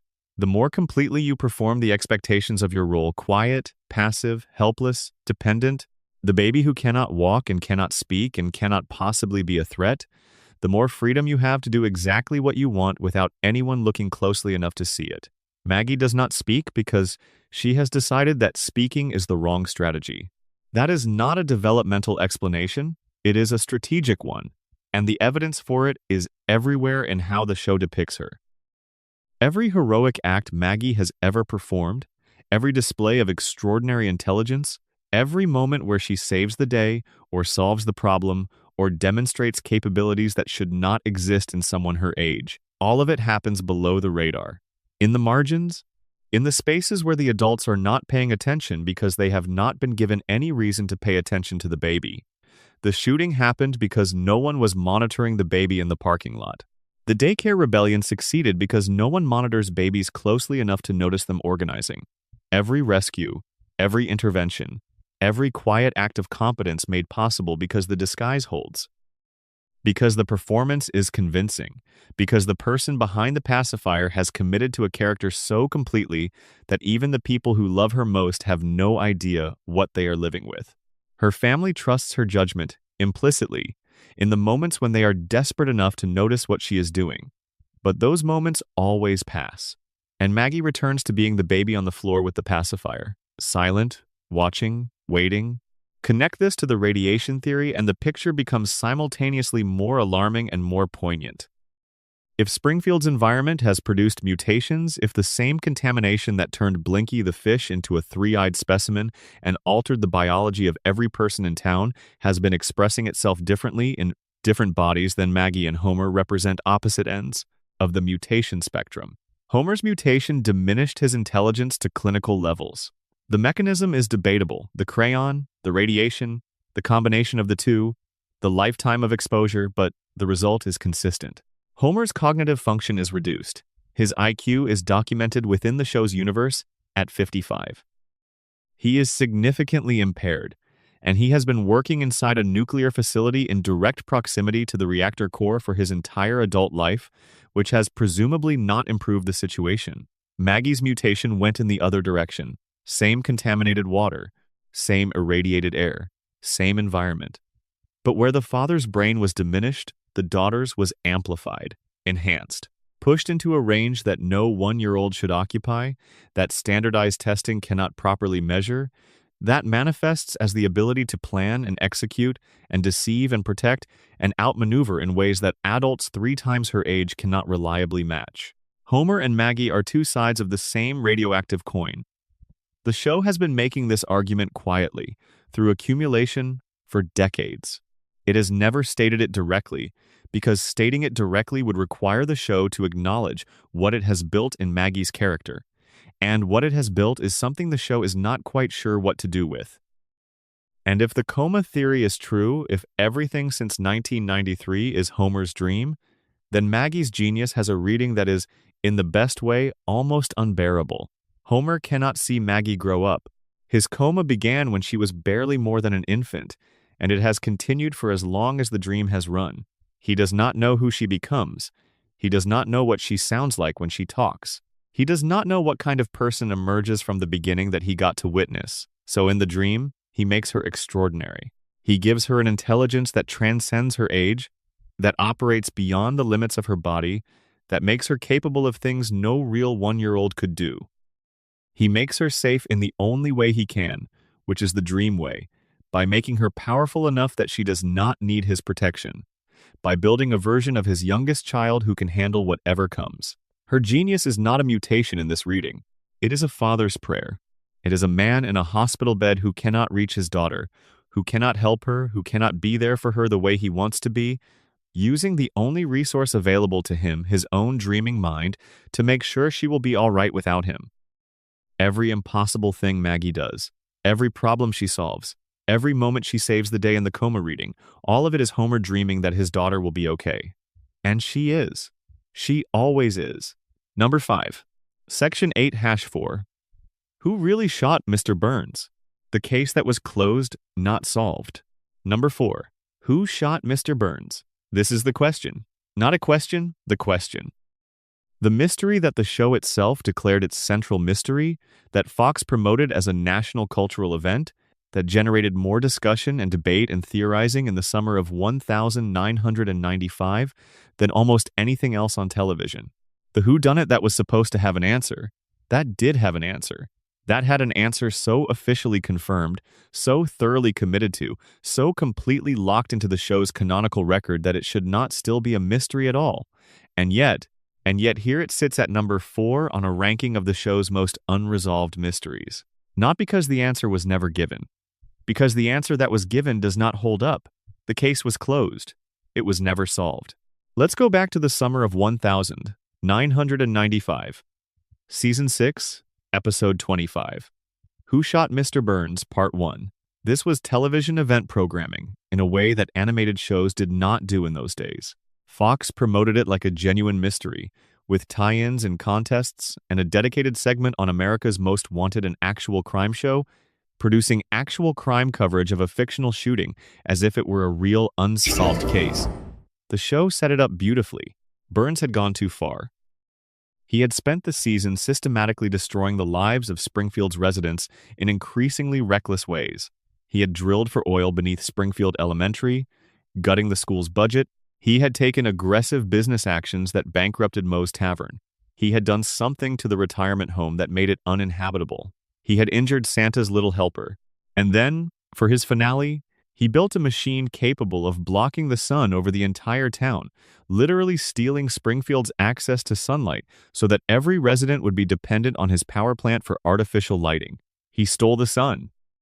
By the end of part 1, every single significant character in Springfield had a documented, substantial motive for wanting Burns dead. The show took time establishing each one. Homer, because Burns could not remember his name despite years of employment. Bart and Lisa, because the school lost its funding. Grandpa, because the retirement home was destroyed. Groundskeeper Willie, because he lost his job. Tito Puente, because Burns cut the music program. Mo, because his bar was destroyed. Smithers himself, freshly fired by Burns for objecting to the sun-blocking plan. Every single one. Then Burns collapsed at the town meeting. A single gunshot wound. He staggered onto the town sundial. His hands landed on 2 specific letters as he fell, W and S, or, reading from Burns's perspective, M and S. The ambulance took him away. The screen went to black. America waited 3 months. Part 2 aired in September 1995. The investigation unfolded. Chief Wiggum's department fumbled through the case with characteristic incompetence. Smithers confessed immediately, but the confession collapsed when it became clear he was blackout drunk on the night of the shooting and had actually shot a different person entirely, old Jasper, in the leg. Wrong victim, wrong location, wrong crime. Suspects were eliminated one by one. Alibis were confirmed. The investigation stalled. Until police found an eyelash on Burns's suit, they ran DNA analysis. The eyelash belonged to a Simpson. Evidence pointed to Homer. Fingerprints on the gun? The clearest motive of anyone in town, Burns had spent years unable to remember Homer's name, despite Homer working directly for him. A slight that had driven Homer to a documented breaking point. Homer was arrested. He was about to be convicted. And then Burns woke up. He looked around the hospital room. He identified his shooter. Maggie. Baby Maggie Simpson. According to Burns's account, she had been in the parking lot after the town meeting. He attempted to take her lollipop. In the struggle, his gun fell from his holster. Maggie picked it up. The gun went off. Burns was shot. Case closed. Baby did it? Except, let's start with the contest. Fox invited viewers across America to submit their answers. The prize was significant. The winner would be animated into a future episode of the show. Thousands of entries were submitted. And according to the DVD commentary for the episodes, from the writers themselves, not a single person in the randomly selected sample of entries guessed the correct answer. Nobody won. The prize was awarded randomly from the sample pool. The randomly selected winner had not guessed correctly, so they received a cash payment instead of being animated. The one person the writers acknowledged as having posted the correct answer online the night the first episode aired, before the answer was revealed, was using a college internet account that was no longer active by the time the contest ended. The writers could not find them. They invited that person to come forward publicly. As far as anyone knows, they never did. Think about what this means. The show's creators designed a mystery, described it publicly as solvable from the available evidence, promoted a national contest around it, and then when the answer was revealed, essentially no one had figured it out. Either the clues were insufficient, or the red herrings were too effective. Or the answer did not follow logically from the evidence the way the show claimed it did. Let's look at the evidence more carefully. The sundial. Burns falls and his hands land on W and S, which from his perspective reads as M and S. Maggie Simpson. The show presents this as the central piece of evidence that the victim's own body provided. His hands pointing at those letters in his moment of collapse. Burns himself stated, on the record within the episode, that his hands pointing at those letters was not intentional. He did not deliberately position himself to spell out his attacker's initials. He just fell, the way a man who has been shot falls, without deliberate choreography. The central clue, the piece of evidence that the show uses to anchor its answer, was explicitly described by the victim as a coincidence. Burns fell, his hands ended up on those letters. He was not trying to tell anyone anything. It was gravity. The gun. Burns carried a gun in a holster. At some point before the shooting, the holster is shown empty. The gun was already missing from his person before the attack. Whoever shot Burns used his own weapon. This means the shooter was not someone who came to the town meeting planning to shoot Burns, someone who brought their own weapon for that purpose. The shooter was someone who encountered Burns's gun by chance and used it in a moment of either impulse or opportunity. Now, most of the suspects at the meeting had their own weapons. They brought them specifically because they were angry enough at Burns to consider violence. The person who shot Burns with Burns's own gun was someone who wasn't armed that night, someone who didn't plan it, someone who encountered the weapon and acted. A baby finding a gun on the ground fits this profile. So does approximately a dozen other characters who were not carrying weapons that night. Burns's last words before being shot were, "Oh, it's you." He recognized his attacker. He was not surprised. He was not afraid. He said it the way you would greet someone familiar, not with warmth necessarily, but with recognition. The way you'd acknowledge someone you've met before but do not consider a threat. Does Mr. Burns recognize Maggie Simpson? Has he ever, prior to this episode, interacted with her in any way that would produce that level of familiarity? The show does not establish a prior relationship between Burns and Maggie. Burns barely recognizes Homer. Homer works for him, has worked for him for years, and Burns cannot reliably recall his name. The idea that Burns would encounter a baby in a parking lot, take one look at her, and say, "Oh, it's you," as if greeting a familiar acquaintance that does not track with the character, the show has spent 6 seasons building. Then there is Homer's confession. In season 18, Homer says, on camera, in a non-dream, non-joke, regular canonical context, that he was actually the one who shot Mr. Burns. He just says it, and nobody reacts. Nobody reopens the case. Nobody investigates. Homer confesses to attempted murder of the town's most prominent citizen, and the show treats it as a throwaway line that no one responds to with any particular urgency. Either Homer is lying, which is entirely possible, Homer lies about things for attention regularly, or the original verdict was wrong and Homer knows it because he is the one who actually did it.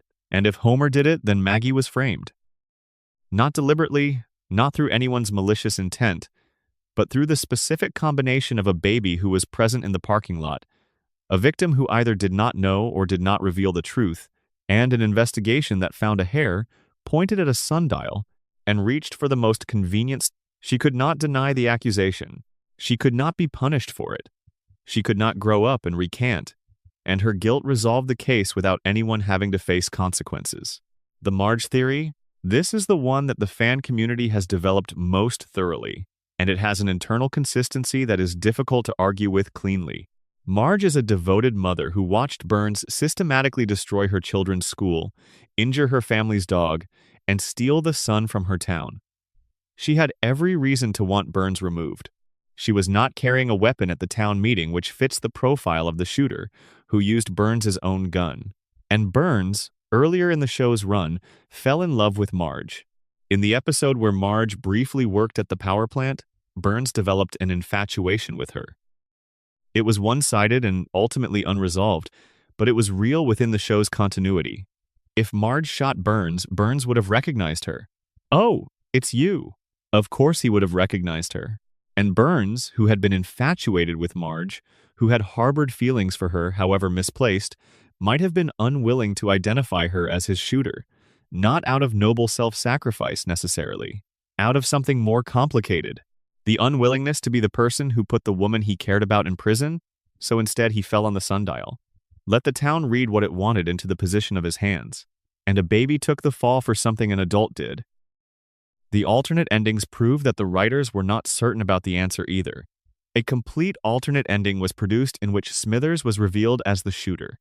Not just written, but animated, voiced, fully produced. This ending was included in a clip show episode, introduced by a fictional host who dismissed it by saying it would not have made sense because all the Simpson DNA evidence would have to be ignored, which would be, the host said, downright nutty. And then the script made a specific reference to the O.J. Simpson trial, in which a jury did in fact ignore DNA evidence.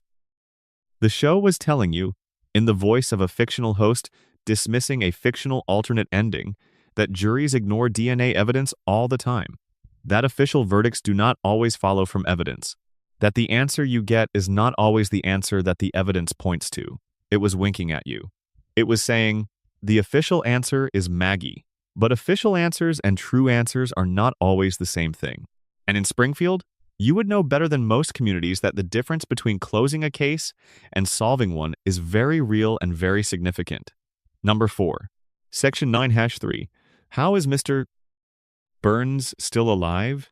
The immortality that was engineered. Number 3. How is Mr. Burns still alive? This is not a rhetorical question. This is not a joke about cartoon logic or the general suspension of disbelief that comes with watching an animated show. Within the established canon of The Simpsons, using only the information the show itself has provided, applying only the rules the show itself has set up, Charles Montgomery Burns is a medical impossibility. His age has been stated, implied, and contradicted across dozens of episodes. Every version of the timeline places his birth somewhere in the late 1800s. He has referenced personal memories from before the turn of the 20th century. He has told stories about events from the 1910s as first-hand experience. He has described working relationships with historical figures who died before most of the show's audience was born. By conservative estimate, Burns is well over 100 years old. By the most generous reading of the show's deliberate timeline inconsistencies, he may be significantly older than that. The show has depicted the Burns family history as stretching back through American history in a way that suggests the current Burns is either extraordinarily long-lived by the standards of any generation or the beneficiary of something that has been passed down through his lineage. And he does not simply exist, he functions. He runs a multi-billion-dollar corporation. He manipulates municipal politics. He orchestrates schemes that require sustained cognitive effort, long-term planning, and a working understanding of modern technology, modern finance, and modern legal structures. His body is frail, his physical strength is nearly non-existent. The show has made a recurring joke of how little force is required to injure him, but his mind is razor-sharp. Burns is arguably the most cognitively capable character in the show.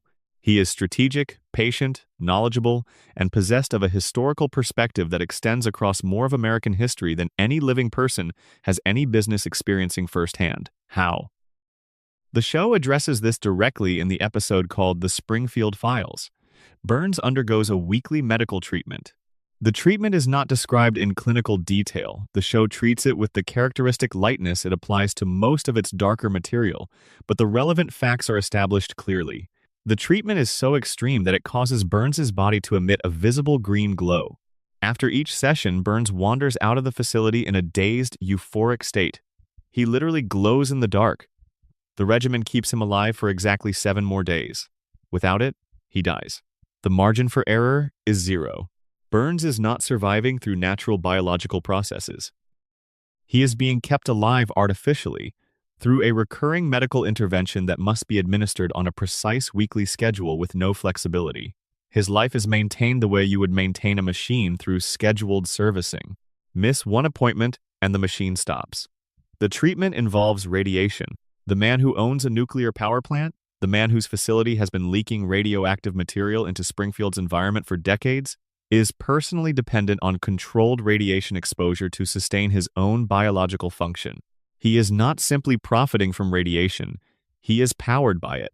His body has been so fundamentally altered by his own proximity to nuclear material over his extended lifespan that it can no longer sustain itself through normal cellular processes. It requires external radiation input the way a normal human body requires food and water. Withdraw the input and the system shuts down. Burns has not found a way to live forever. He has found a way to need something he controls the supply of. The Three Stooges Syndrome. This is one of the most famous medical scenes in the show's history, and it has always been treated primarily as absurdist comedy. A doctor tells Burns that he has every disease known to medical science. Every single one, simultaneously present in his body at the same time. And the reason this has not killed him is that all of his diseases exist in a state of perfect equilibrium, each one blocking every other one from progressing. They are all trying to kill him at once, and because they are all trying at once, none of them can get through. 3 people trying to fit through a doorway simultaneously. None of them can move. The doctor concludes that Burns is the sickest man in the United States, but functionally indestructible, because everything that should kill him is being blocked by everything else that should kill him.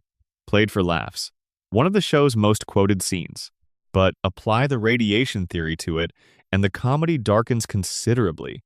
Burns's body is not maintaining this equilibrium through any natural process. The weekly radiation treatments are doing it. They do not cure the diseases, they manage them.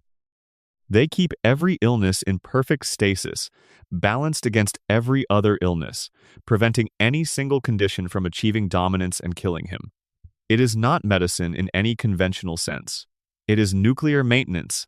Burns's body is a reactor. The diseases are competing reactions within the reactor. The weekly treatments are the control rods, adjusted precisely, preventing any single reaction from going critical. If the treatment is withheld for more than 7 days, the equilibrium collapses. One disease, whichever one has the slight edge, whichever one was held back most thinly by the last dose, surges forward, and then the cascade begins. With nothing to stop one disease advancing, others accelerate in response. The gridlock dissolves into catastrophe.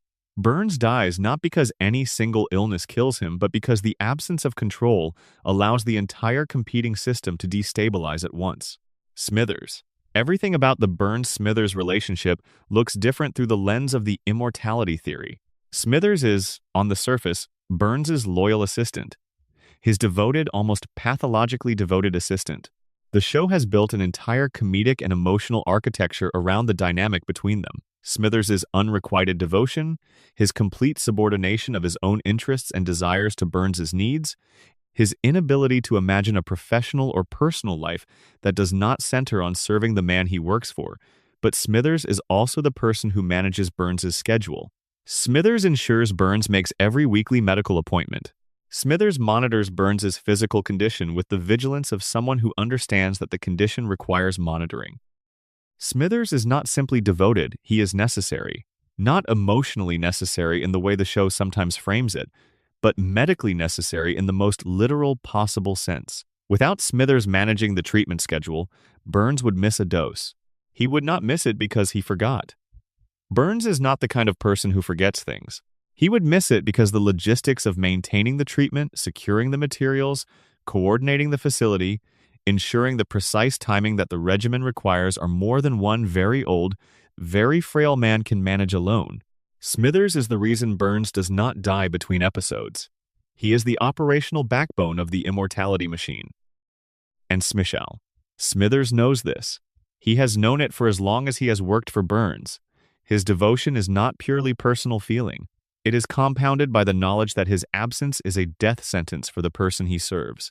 If Smithers ever left, if he was removed from his position, if something happened to him, Burns would be dead within a week.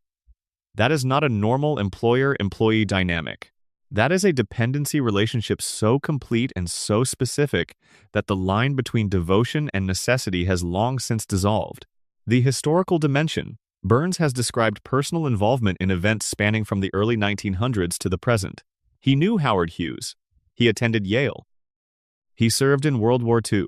He stole a $1 trillion bill from the United States government during the war and kept it hidden for decades. He has referenced the Gilded Age not as history but as personal experience. What this means is that Burns has been alive across the entire period of modern American history. He was present for the Industrial Revolution's full expression. He was there for both world wars. He lived through the Depression, the post-war boom, the Cold War, the technological revolution. He has watched the country change from a world of gas lamps and horse-drawn vehicles to one of smartphones and electric cars, and has adapted to every transition along the way. And through all of it, he has maintained his empire. Not simply inherited it or preserved it, maintained it actively, growing it, adapting it, keeping it relevant through every economic and technological shift of the past century. This requires not just intelligence and ruthlessness, but an extraordinary capacity for adaptation, a willingness to learn new things at an age when most human minds resist novelty, a strategic flexibility that most organizations achieve only through generational leadership transitions. Burns has achieved it alone, personally, across more than a century of radical change, from inside a body that is clinically dying of every known disease simultaneously. The question the show never answers, the one that sits beneath the immortality mystery and generates it, is whether Burns is unique. His family wealth predates the Industrial Revolution. His dynasty has maintained continuous control of its fortune for longer than most American institutions have existed. That kind of continuity does not happen through normal generational succession and good luck. It requires something more deliberate. Is it possible that previous Burns patriarchs employed similar strategies? That the current Burns's longevity is not an accident of his personal history, but the latest expression of a family tradition of finding ways to extend the useful lifespan of its patriarch beyond the normal biological limit? Before nuclear radiation, before weekly radiation treatments, before the specific technology that keeps the current Burns alive, what did the earlier Burns dynasty use? What were the methods, applied in eras before modern medicine, that kept the family's controlling intelligence in a single body rather than passing it down through generations who might dilute or redirect it? The show does not say, but it does establish that the Burns dynasty has been in continuous control of their fortune for longer than most American institutions have existed. That kind of continuity suggests something deliberate, something that has been passed down alongside the money and the property and the vast apparatus of wealth and influence that constitutes the Burns inheritance. The method changes with the era. The goal is constant. Keep Burns alive, keep the system running, keep the money moving and the power centralizing and the people downwind, too damaged to question where their electricity comes from or why the man who provides it remembers the Spanish-American War. Burns is not immortal. He is too expensive to die, and Springfield will keep paying the bill for as long as he keeps the lights on. Number 3. Section 10-2. The Homer Coma Theory. Every episode since 1993 is a dream. Number 2. The Homer Coma Theory. This is the one that gets people. This is the one that lodges in the mind and refuses to leave. The one that, once you have heard it explained properly, shifts the way you watch every subsequent episode of the show, not just the ones after season 4, but the earlier ones too, retroactively, as if knowing the theory changes the texture of what came before it. This is the theory that makes the show a tragedy. Let's go slowly. The 1st of April 1993, season 4, episode 18. The episode is called So It's Come to This, a Simpsons clip show. The premise is straightforward, and the show is honest about it from the beginning. It is a clip show. The kind of episode that television has produced since the beginning of television, a narrative frame that allows the writers to revisit earlier material while meeting their episode count with reduced production demands. Nothing unusual. Nothing that, on first viewing, suggests anything beyond exactly what it appears to be. Bart plays a series of increasingly escalating April Fool's pranks on Homer. The final prank involves taking one of Homer's beers to an auto body shop and placing it inside an industrial paint shaker. The shaken can is returned to the fridge. Homer finds it, opens it. The explosion is described in the episode as equivalent to a hand grenade. Homer is hospitalized. While Homer is lying in his hospital bed recovering, he sees a vending machine across the room. He wants a candy bar. He reaches for it, pulls at it, the machine overbalances, and the vending machine tips over and crushes him. Homer enters a coma. This is not played as a cutaway gag. It is not framed as a dream sequence. The show presents it as a real event that genuinely happened within the world of Springfield. Homer Simpson flatlines. He enters a clinically unconscious state. The doctors confirm the coma. The family gathers at his bedside.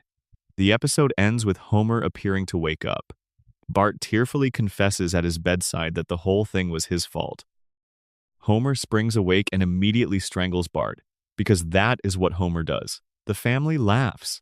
The show presents it as a happy ending, resolution, recovery. But, in the final moments of that same episode, before the credits roll, the show tells you something specific and important, and easy to miss because it is delivered quickly, and the family responds to it with laughter rather than alarm. Homer lost 5% of his brain function during the coma. 5% gone, destroyed, permanently lost. The doctor delivers this information. Homer is told he is permanently brain damaged as a result of the coma. And Homer's response to the show is specific about this. It matters is to laugh. He says he does not understand why he is laughing. He is laughing and he cannot explain why. The family finds this charming. Nobody finds it alarming. The episode ends. The show continues for 32 more years as if nothing happened. Unless nothing did happen. Unless Homer never woke up at all. This is the Homer coma theory, originally proposed and popularized in a Reddit thread, examined and debated and refined over more than a decade of fan discussion, eventually acknowledged by the show's own writers in ways that tell you more about how they really feel about it than their official statements do. The basic premise is simple. Homer did not wake up from his coma in April 1993. Every single episode that has aired since that date, every storyline, every character development, every celebrity appearance, every impossible event, every moment where the show defied all physical and narrative logic is a dream being generated by the comatose mind of a man lying in a hospital bed in Springfield, General, slowly losing brain function while his family sits beside him and waits. The evidence, once you start looking for it, is everywhere. Start with what the show was like before the coma. In its first 4 seasons, The Simpsons was a grounded show. Not realistic, it was always a cartoon. It was always satirical. It always took liberties with physical reality for the sake of a joke. But the storylines were grounded in recognizable human experience. Homer tries to quit drinking. Marge struggles with her mental health. Bart considers quitting school. Lisa develops a crush on a substitute teacher. Homer tries to earn a promotion at work. The family faces financial stress. The marriage shows strain. These are everyday family problems. Told through the lens of satire and absurdism, yes, but rooted in the kind of situations that real families experience. The emotional core of the show in its first 4 seasons was recognizable domestic life under economic and social pressure. After the coma, after the episode in season 4 where Homer goes unconscious, everything changes. Homer goes to space. Burns captures the Loch Ness Monster. Homer becomes the leader of a vigilante group. Homer joins a secret society. Homer discovers his mother is a fugitive radical. Homer meets God. Homer travels to Japan, to Australia, to Europe, to Africa. Homer holds, across the course of the show, somewhere north of 100 different jobs, including professional boxer, food critic, rock band manager, missionary, astronaut, safety inspector turned motivational speaker, and several dozen others. The show goes from a family sitcom grounded in economic anxiety to a show where the main character has met multiple sitting presidents, befriended dozens of celebrities, held nearly every occupation that exists within the American economy, and survived physical trauma that would kill a company of soldiers. The escalation is so dramatic and so consistent in its direction that even casual fans have noticed it. The internet has been debating when The Simpsons got bad for 20 years. The debate goes back and forth. Some people put the turn at season 8, some at season 9, some say it began earlier and became undeniable later. But almost everyone agrees that there is a turn, that at some point the show became something different from what it was in its earliest seasons. The coma theory identifies the precise moment, not an approximate era. A specific episode, a specific event. The show did not gradually drift away from what it was. It broke, cleanly and completely, at the moment the vending machine fell. Everything before the coma is reality. Everything after is the dream of a man who will never wake up. 6 months before the coma episode, in the season 4 premiere called Homer the Heretic, Homer had a conversation with God, not a dream sequence. Within the show's universe, this is presented as a real event. God appeared to Homer and they spoke, and during that conversation, God told Homer that he would eventually learn the meaning of life. But not yet. God said Homer's time had not yet come. 6 months later, Homer was in a coma. Under the coma theory, that conversation is not a throwaway theological gag. It is a prophecy. God was telling Homer in the only language Homer would understand, which is the language of direct, explicit conversation that his conscious life was nearly over, that the time remaining to him in the waking world was finite, that what came next would be something other than ordinary waking experience. Homer did not register the warning.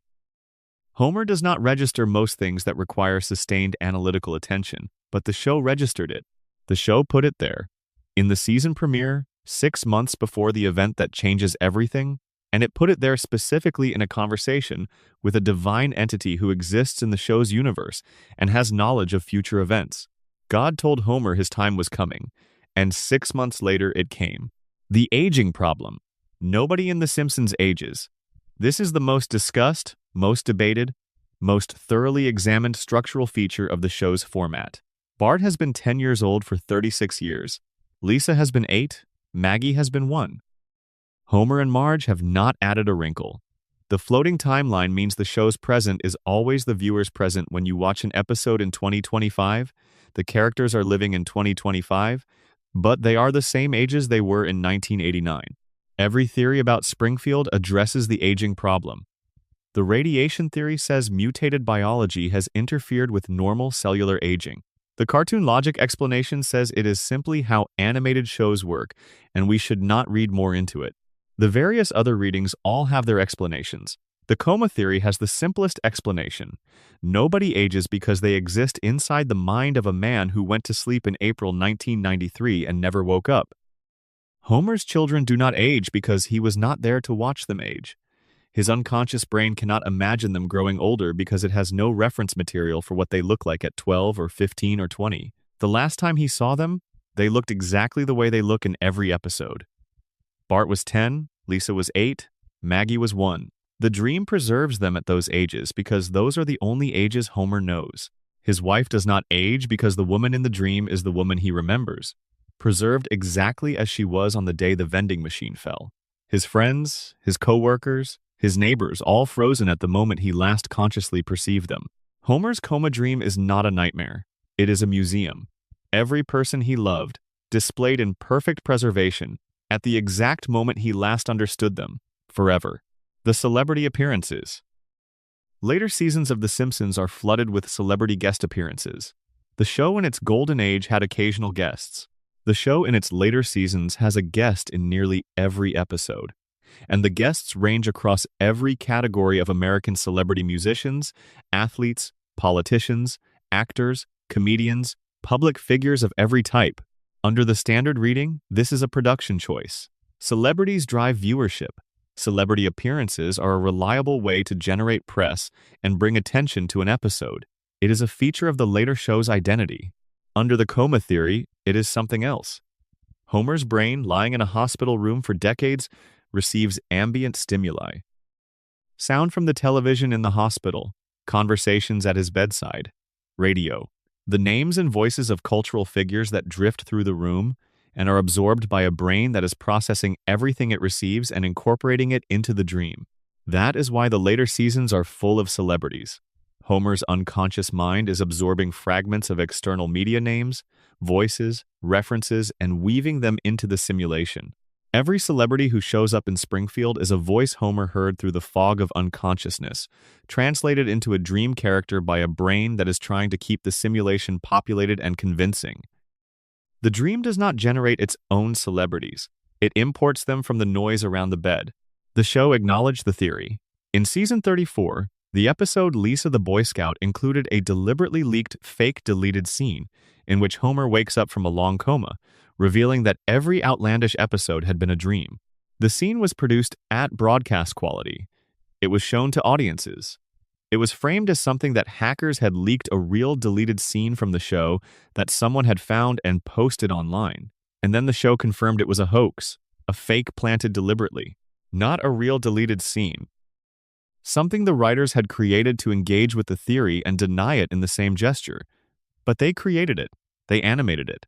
They put the images of Homer waking up from a coma onto a screen and showed those images to the audience. They engaged with the theory deeply enough to produce a high-quality response to it, and that response, even though it concluded with a denial, spent its entire running time depicting exactly what the theory describes. Executive producer Al Jean addressed the theory in 2015. He said it was not true. Fan speculation. The show did not want to engage with it. What Al Jean did not address was why nobody ages. He did not address the tonal shift after season 4. He did not address God's warning 6 months before the coma.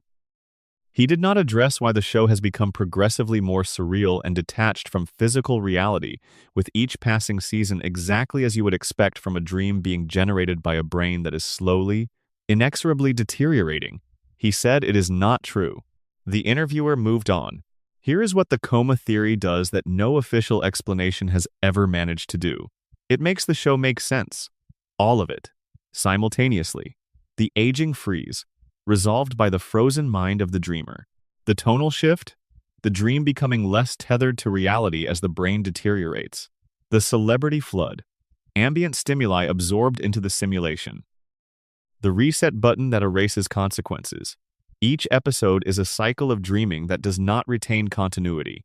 Homer's inability to die from anything, His body is in a hospital bed. Nothing that happens in the dream can kill him because nothing in the dream is happening to his body. His mind is the author, and the author cannot kill himself in his own story. Every structural feature of the show that defenders of the show call stylistic choices and critics of the show call lazy writing, all of it, every single element that requires a suspension of disbelief, is explained by one single premise. The man in the bed is dreaming. And here is the part that stays with you.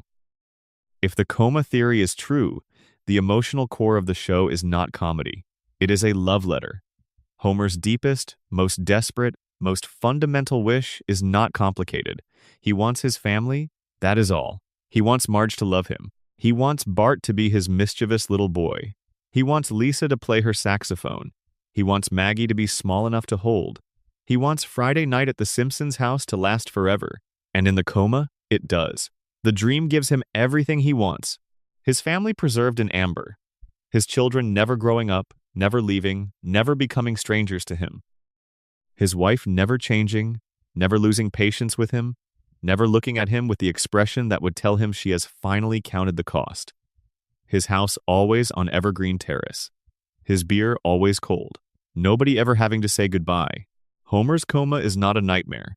It is the only heaven a man like Homer Simpson would ever ask for, and every time the credits roll, every time the episode ends and everything is fine, and the family is together, and the house is intact and Bart is still 10, and Lisa is still 8, and Maggie is still small enough that he could hold her in his arms. That is Homer's brain refusing to let the story end. Because if the story ends, if the dream stops running, if the simulation finally shuts down, then Homer has to wake up. And waking up means finding out how much time has passed, how old his children actually are, whether Marge waited, whether anyone is still sitting beside the bed, or it means not waking up at all. The coma theory does not ruin The Simpsons. It makes every episode an act of love. A dying man dreaming about his family because they are the only thing worth dreaming about. The show will never confirm this, but it will never disprove it either, because the evidence is not in any single episode. The evidence is in the structure of the show itself, in the aging that never happens, in the reality that gets stranger with every season, in the man who always finds his way home by the end of the episode because in his dream, he never left. Number 2. Section 11 Hasone, the Springfield Radiation Theory, the mystery that explains everything. Number 1. The Springfield nuclear power plant is mutating the entire town, not as a metaphor, not as a joke. Literally, this is the mystery at the top of the ranking, not because it is the most dramatic, not because it has the most famous fan debate surrounding it, not because it generates the most heated discussion in online communities. It is at the top because it is the mystery with the most canonical evidence. The mystery where the show has been providing proof for 36 years without ever directly acknowledging what the proof adds up to. The mystery where the answer is hiding in plain sight, in every yellow face and every bulging eye, and every impossible recovery from a fatal injury, and has been hiding there since the first season. And because of all of that, because the evidence is so overwhelming, because the theory holds up so completely under scrutiny, because the implications are so total and so dark, this is the one the writers most clearly cannot address without breaking the show entirely. The writers did not create this mystery. The writers are the mystery. They built it into the show from the beginning, knowingly or not, and then spent 36 years trying to hold the surface of a comedy together over the top of something that has the shape of a catastrophe. Let's go through it completely. The Springfield nuclear power plant, 2-unit pressurized water reactor, owned and operated by Charles Montgomery Burns, primary source of electrical power for the entire town of Springfield. By any reasonable standard of industrial safety, one of the most dangerous facilities in the history of fiction. A surprise safety inspection found 342 violations. 342. The cost to bring the plant into compliance was estimated at $56 million. Burns refused to pay. Not because he lacked the funds. Burns is a billionaire many times over and could have paid this figure without meaningfully affecting his net worth. He refused because remediation would require acknowledging that the violations existed, and acknowledging that the violations existed would prompt questions about what those violations had already done to the people who lived in their shadow. The violations are not minor procedural infractions. Radioactive waste has been dumped directly into bodies of water. Radioactive waste has been left on children's playgrounds. Plutonium has been used as a desk accessory, a paperweight, a joke prop, placed in direct contact with human hands in an administrative office. Cooling towers have been repaired with chewing gum. Luminous rats, rats that glow from within, that carry enough radioactive material in their bodies to be visible in the dark, run through the facility's infrastructure. And then there are the skeletons. Human skeletons in the basement of an active nuclear power plant. The show mentioned them, showed them briefly, and moved on. Nobody asked who they were. Nobody asked how they got there. Nobody asked the most basic question that a discovery of human remains inside a working industrial facility should generate. The skeletons are in the basement. And nobody in Springfield, not the safety inspector, not the local police, not any regulatory body that should have jurisdiction over a facility with 342 violations, has ever asked the question. The safety inspector is Homer Simpson, the man whose specific, formal job description is to ensure that this facility does not poison an entire town is Homer Simpson, a man whose IQ has been documented within the show's own universe at 55, a man who, as the show revealed in a season 12 episode, had a crayon lodged in his brain since childhood, a crayon that was physically reducing his cognitive function by pressing against his frontal lobe. A man who sleeps at his workstation, who eats during meltdown warnings, who once caused a nuclear incident by throwing a donut at the reactor core to see what would happen. That is the person standing between Springfield and catastrophic radioactive contamination. He has been standing there, failing at that job, for over 3 decades. The first visible mutant appeared in Season 2, Blinky, the three-eyed fish, pulled from a river near the power plant by a fisherman. 3 eyes. 3 fully formed, functional eyes on a single fish, pulled from water that receives the plant's runoff. Blinky became national news within the show. A gubernatorial candidate used him as evidence of environmental contamination. Burns was forced onto television to eat the fish on live camera to prove it was harmless. The town watched. The town shrugged. The town moved on. Nobody tested the water. Nobody ordered an environmental study. Nobody asked the question that the existence of a 3-eyed fish in the local water supply should immediately and urgently generate. If the fish have 3 eyes, what is happening to the people drinking the same water? The answer has been available since Season 8. In the Springfield Files, Homer sees what he believes is an alien in the woods near town. The FBI is called. The investigation builds toward a dramatic reveal, and when the answer finally comes, when the alien is unmasked, it is Burns, after one of his weekly medical treatments. The treatments that keep him alive. The treatments so extreme that they cause his body to emit a healthy green glow. Burns wanders out of the treatment facility in a dazed, euphoric state. He literally glows in the dark. His body emits visible light because it is so saturated with radiation that the energy of it is escaping through his skin. The people of Springfield saw this glowing figure in the woods. Their first instinct, their immediate, unconsidered, reflexive conclusion was alien, not radiation. Not the power plant that dominates their skyline and employs a significant portion of their workforce. An alien from outer space. That is the depth of the denial. The radiation is making a man glow, and the town looks at the glow and thinks extraterrestrial. It cannot think nuclear. It cannot make the connection that lives 3 inches below the surface of every piece of evidence it has ever been shown. Now look at the residents. Homer Simpson. Massive overbite. Bulging eyes. 4 fingers on each hand. A skull shape that does not occur in the natural distribution of human cranial anatomy. An IQ so low it represents a clinical cognitive disability. A body that can absorb damage that should produce fatal outcomes. He has been shot, electrocuted, fallen from heights, struck by vehicles, survived explosions, and recover with a speed and completeness that no real human body can match. His healing rate is not human. His pain tolerance is not human. His physical resilience is not the resilience of a species that evolved in clean environments with functioning immune systems and normally regulated cellular biology. Marge Simpson. Same bulging eyes. Same 4-fingered hands. Hair that grows straight upward in a single vertical tower and has maintained that exact form for 36 years without any apparent biological process that would allow for it. Marge was briefly employed at the nuclear power plant herself, exposed to the same facility, the same violations, the same leaking contamination. Her children, all three of them were born after both parents had already been living in Springfield's contaminated environment for years. Bart, Lisa, Maggie, born in Springfield, raised in Springfield, drinking the same water, breathing the same air, living under the cooling towers every day of their lives, all displaying physical characteristics that do not occur in normal human populations. Here is the detail that makes the theory click into place with a specificity that is hard to argue away. When celebrities visit Springfield, when characters arrive from outside the town as guests, they look different. Not slightly different. Fundamentally different. Their proportions are more natural, their eyes are more normally shaped, their features more closely resemble recognizable human anatomy. The show draws outsiders with distinctly more realistic proportions than it draws Springfield residents.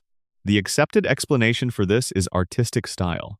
The Simpsons has a particular character design that is applied to its regular cast, and guest characters drawn more realistically create visual contrast that helps them stand out.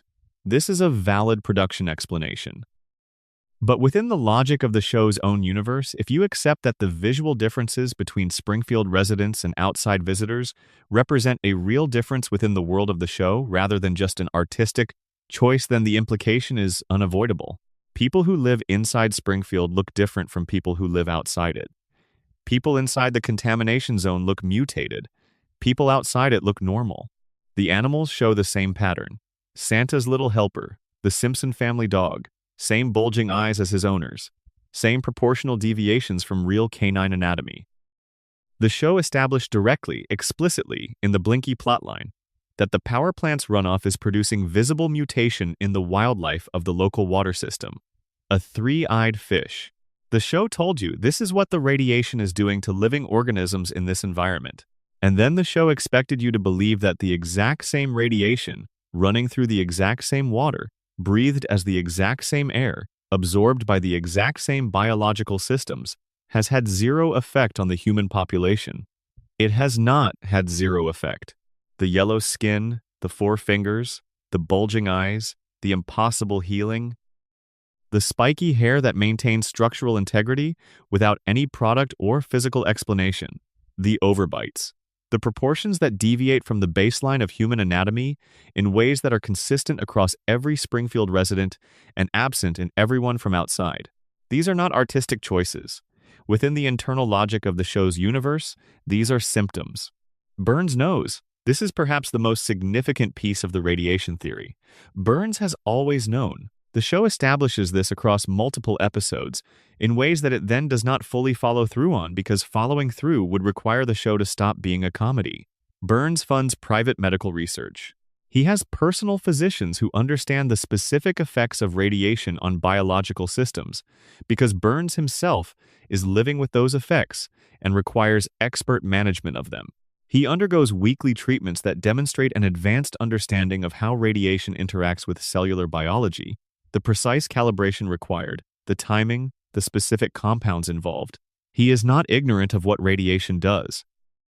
He is dependent on managing its effects in his own body, and he knows what his plant is doing to Springfield because he has access to the studies, the water test results, the biological data that his resources can purchase and that he ensures are never shared with the people who live downwind.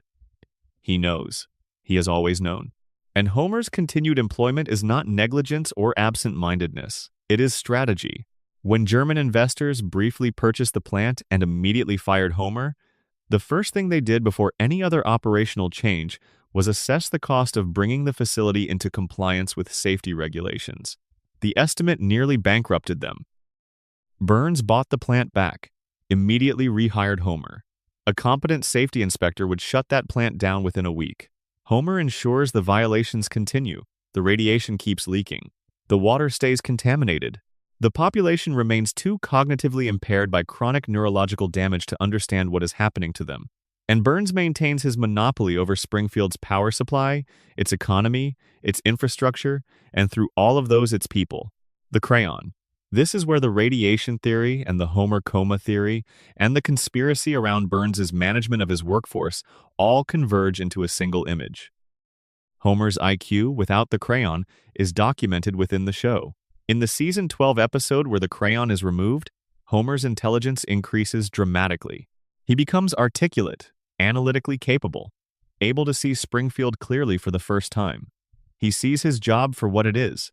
He sees his employer for what he is. He sees his town for what it is. He sees the architecture of his own suffering with clarity he has never had before, and it makes him miserable, because being smart in Springfield means seeing Springfield accurately. And seeing Springfield accurately means understanding the system you are living inside, the contamination, the corruption, the billionaire who has orchestrated your cognitive impairment as a feature rather than a side effect. It means knowing that the man who cannot remember your name is the man who drove your mother underground when you were 6 years old and has been profiting from your inability to connect those dots ever since. So Homer has the crayon put back. He chooses the fog. Not because he is stupid. He was not stupid. With the crayon removed. He chose stupidity because clarity in Springfield is unbearable. Because the alternative to the fog is seeing the machinery clearly, and the machinery, once seen, cannot be endured.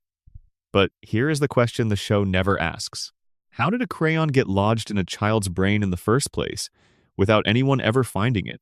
How did Homer go through his entire childhood and adolescence and adult life, visiting doctors, getting checkups, and not a single Springfield medical professional ever found a foreign object in his skull?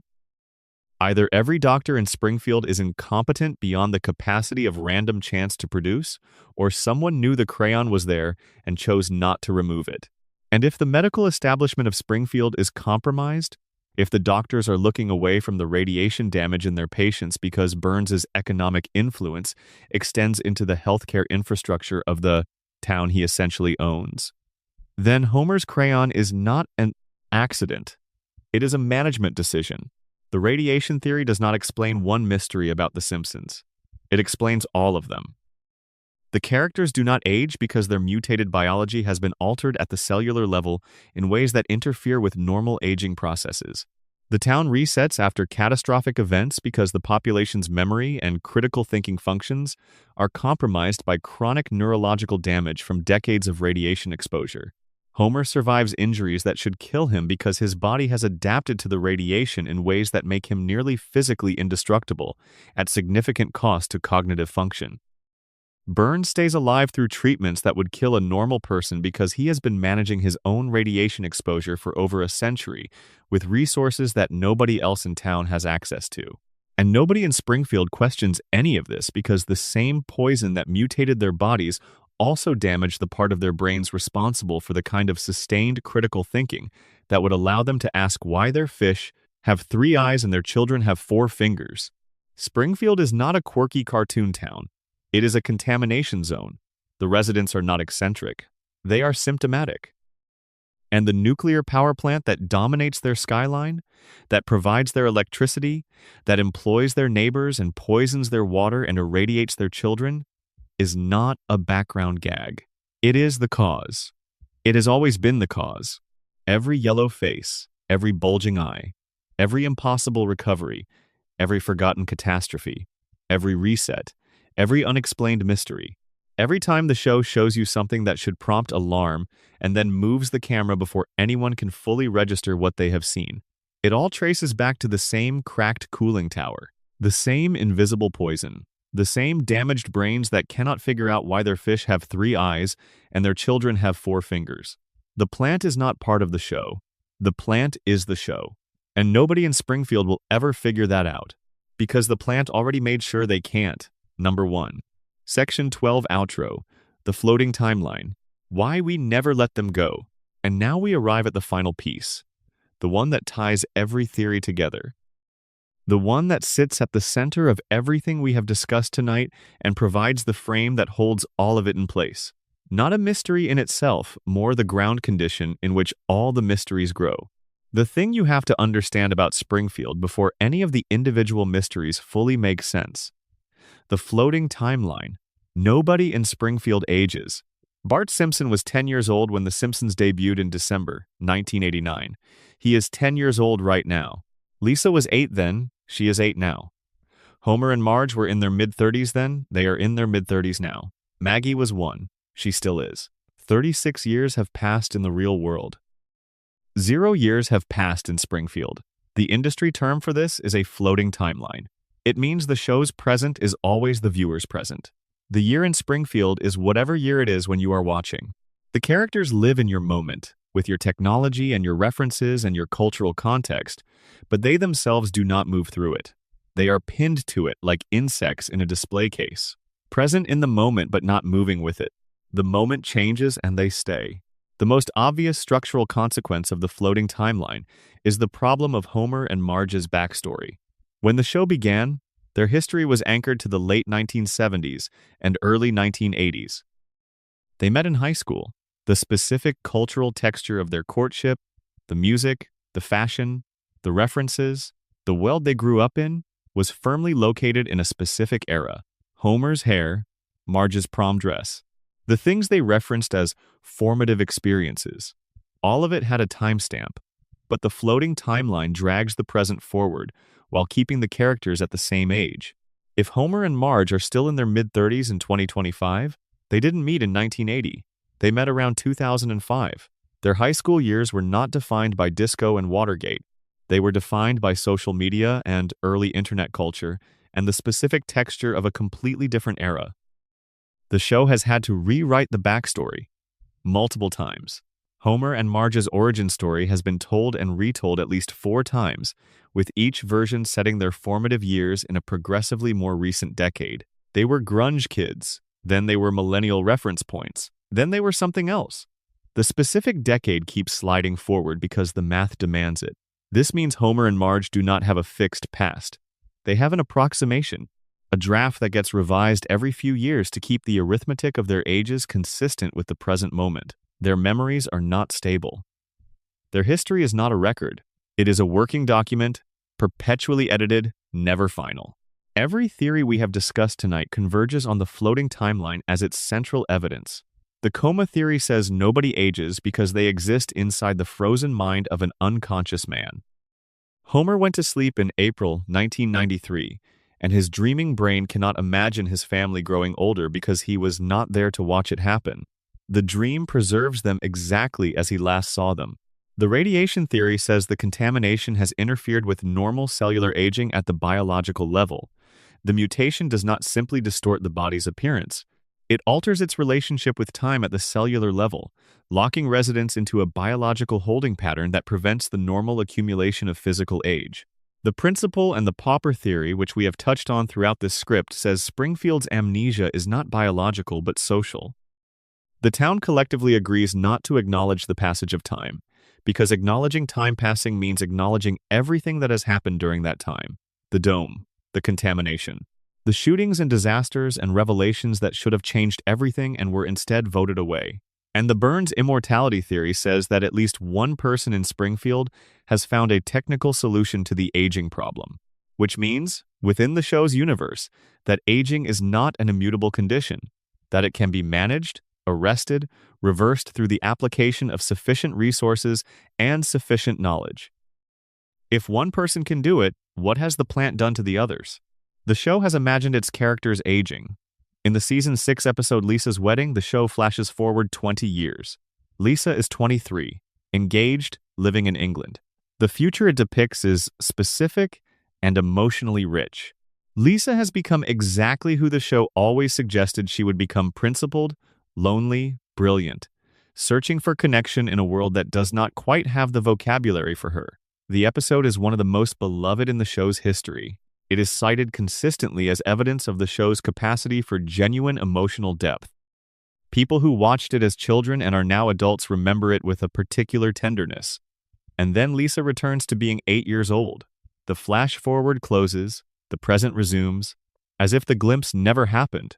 The show can imagine its characters older. It has done it. It knows what it looks like when the family has moved through time, when the children have grown into the people the show always implied they would become. It has seen the outcome and found it moving and beautiful, and it has chosen, deliberately and consistently, not to allow that outcome to occur. There is a reason, not a cynical reason, not primarily a commercial reason, though the commercial logic is real, a deeper reason, one that the show has been circling for 36 years without fully committing to saying out loud. If the Simpson family ages, if Bart turns 11 and then 15 and then 25, if Lisa grows up and moves out and builds a life, if Maggie finally starts talking and walking and becomes someone rather than remaining always at the threshold of becoming, the show changes. When the children grow up, the comedy of the family is replaced by the elegy of the family. When they grow up and leave, when the house on Evergreen Terrace empties out, when Homer and Marge are alone in the rooms where the children used to make noise, the show stops being a comedy about family life and becomes a meditation on what family life costs, what it takes from you, what it gives back, what you are left with when the people you built your entire adult identity around have become people who do not need you in the same ways. That is not a show most people want to watch on a Sunday night.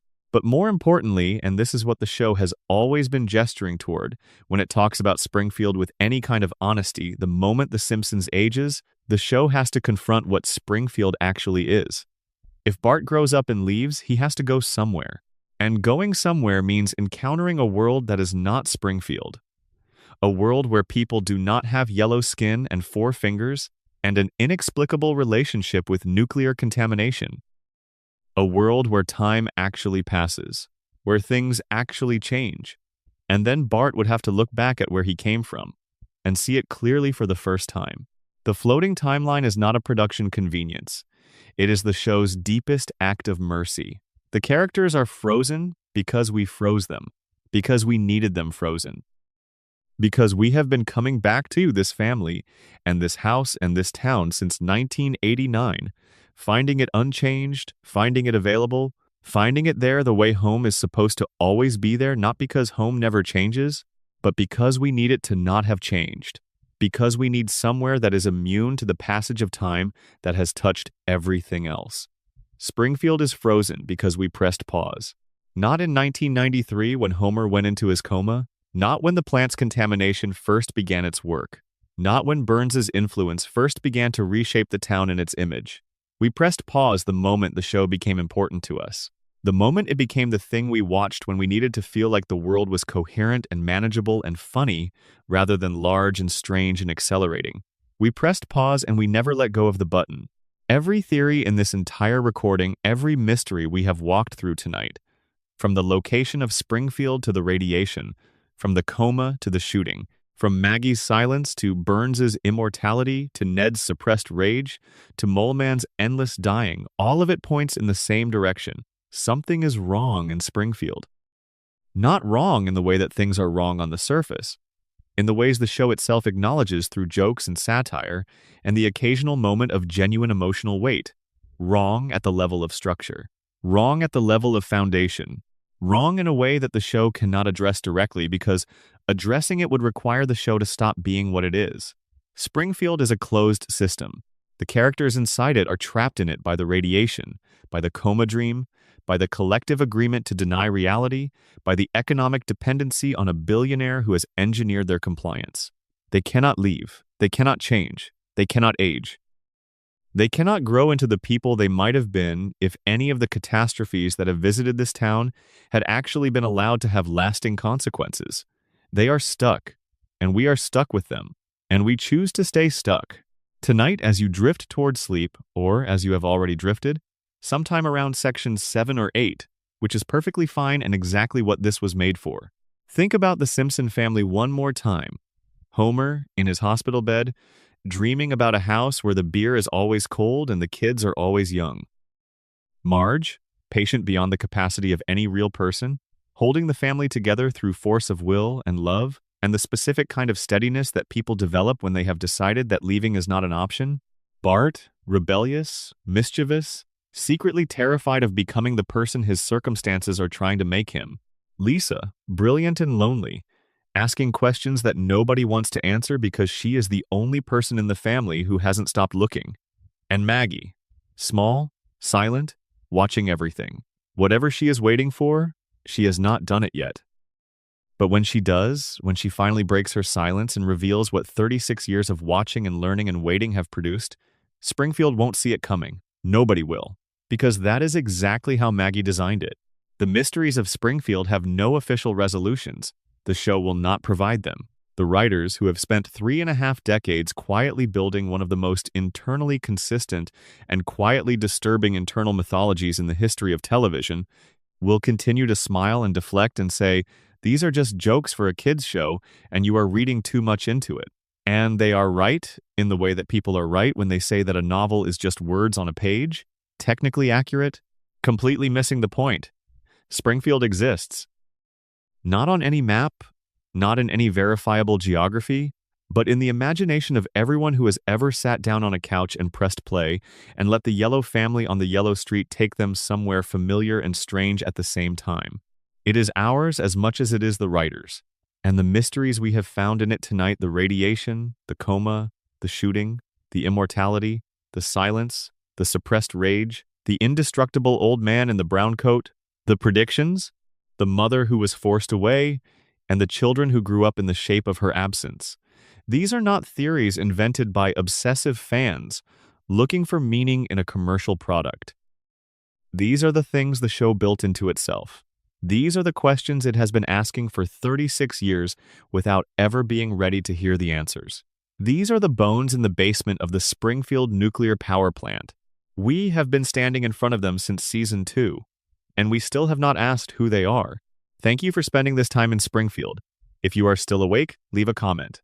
Tell me what time it is where you are and what you see when you look out the window, and whether the town you are in looks anything like Springfield. It probably does. Most towns do, if you look at them the right way. Sleep well.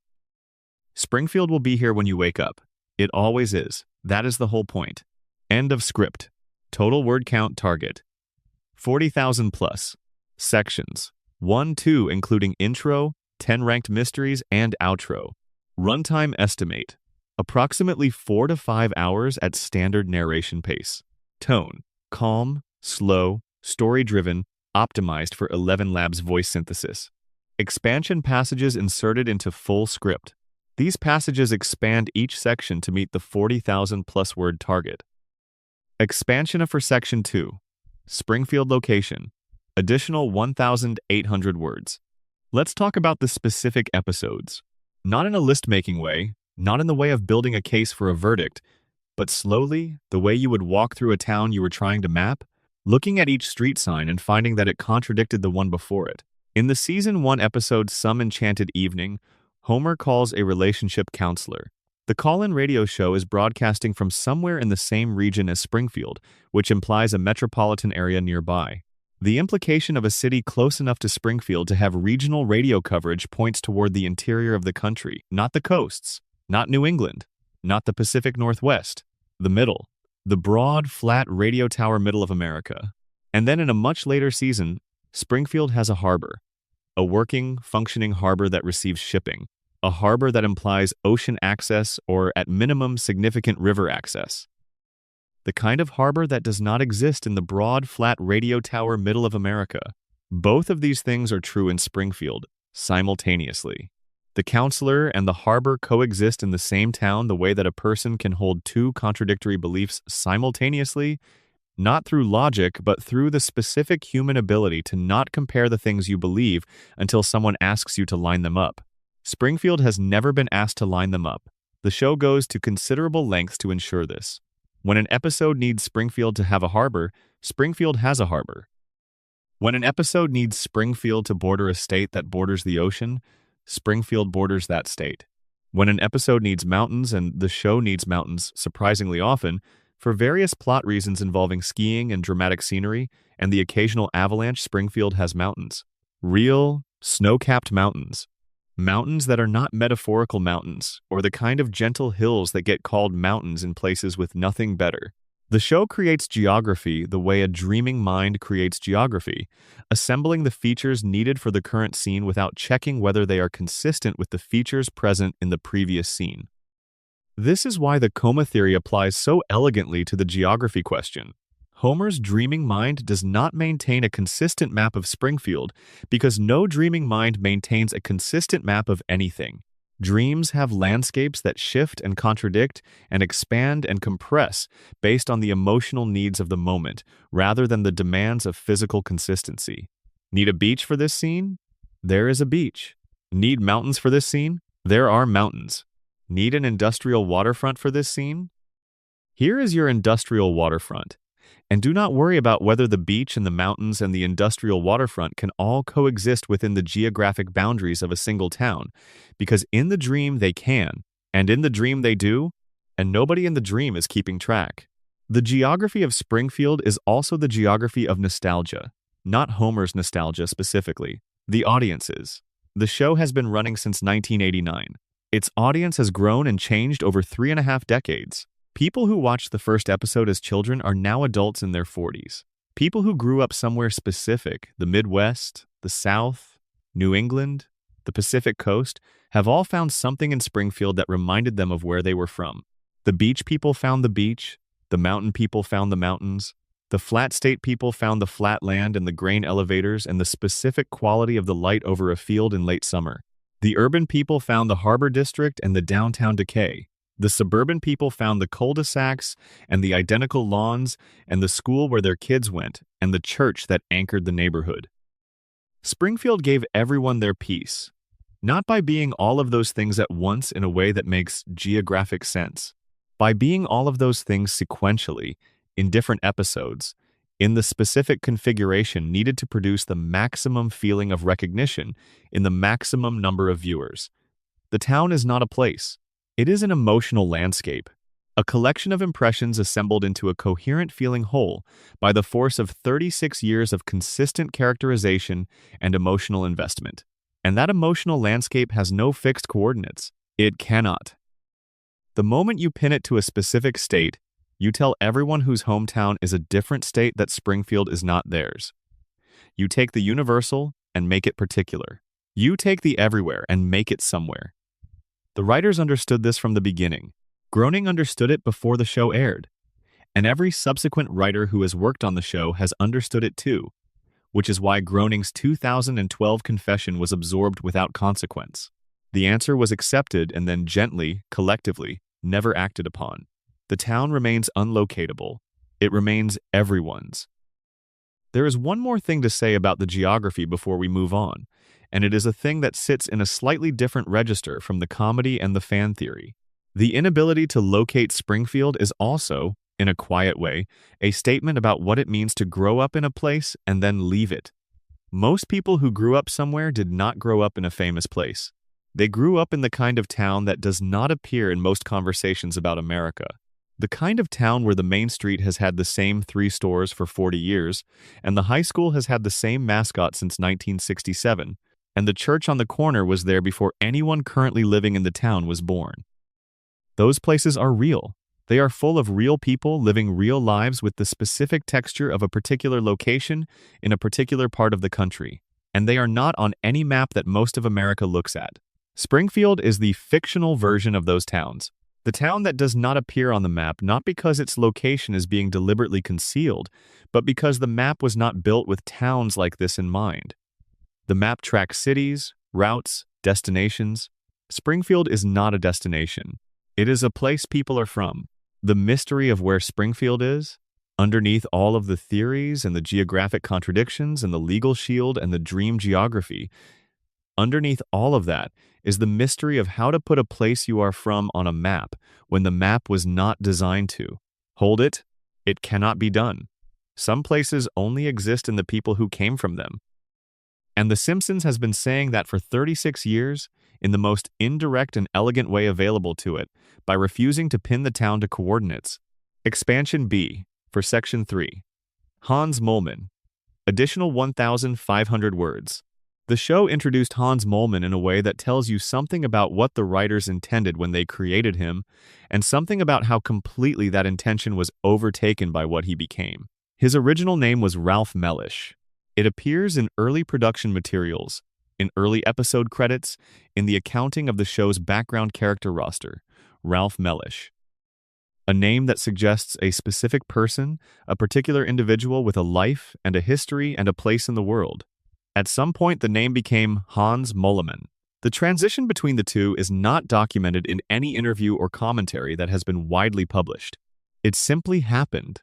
And with it, the character seems to have shifted from a specific background person to something more archetypal, from a named individual to a type, From a character who might have a story to a character who exists primarily to receive the universe's punishment on behalf of the viewing audience. This matters because it tells you something about how the show understands what Molaman represents. He is not a person with a story. He is a function. He is the character who takes the hit, who absorbs the cosmic joke, who stands in the path of the falling object and becomes the falling object's destination. In a show full of characters who are broadly defined by a single dominant trait, Homer's appetite, Marge's patience, Bart's mischief, Lisa's idealism, Moleman is defined by the most minimal trait of all. He is defined by what happens to him. He does not do things to the world. The world does things to him. And in a show that is, at its core, about what happens to a family that tries to live inside a system that was not designed to accommodate their well-being, Hans Moleman is the character who performs that dynamic in its most distilled, most concentrated, most visually legible form. He falls into the machinery. The machinery processes him. He emerges on the other side, apparently intact, and immediately finds himself adjacent to the machinery again. There is a reading of Hans Moleman that does not require any of the theories. That does not need radiation or dreams or collective denial. A reading that takes the character at face value as a piece of storytelling and asks what story is actually being told. The story is this. There is a person small, old, nearly blind, alone, who moves through the world in a state of perpetual proximity to catastrophe. Not because he seeks it out, not because he is careless or reckless or doing anything that should reasonably lead to the outcomes that keep finding him. He is just living, going about the ordinary business of existing in a world that has not built its systems with him in mind. The vending machine is too heavy for someone his size to brace against. The street is too fast for someone his speed to cross safely. The falling objects are falling toward a spot where his height and his pace have placed him at exactly the wrong moment. He is not unlucky in the superstitious sense. He is unlucky in the structural sense. He exists at the intersection of a world that was built for different specifications and a body that does not meet those specifications, and he never complains. This is the thing about Moleman that is easy to overlook in the comedy of the death cycle. He does not complain. He does not rage against his fate.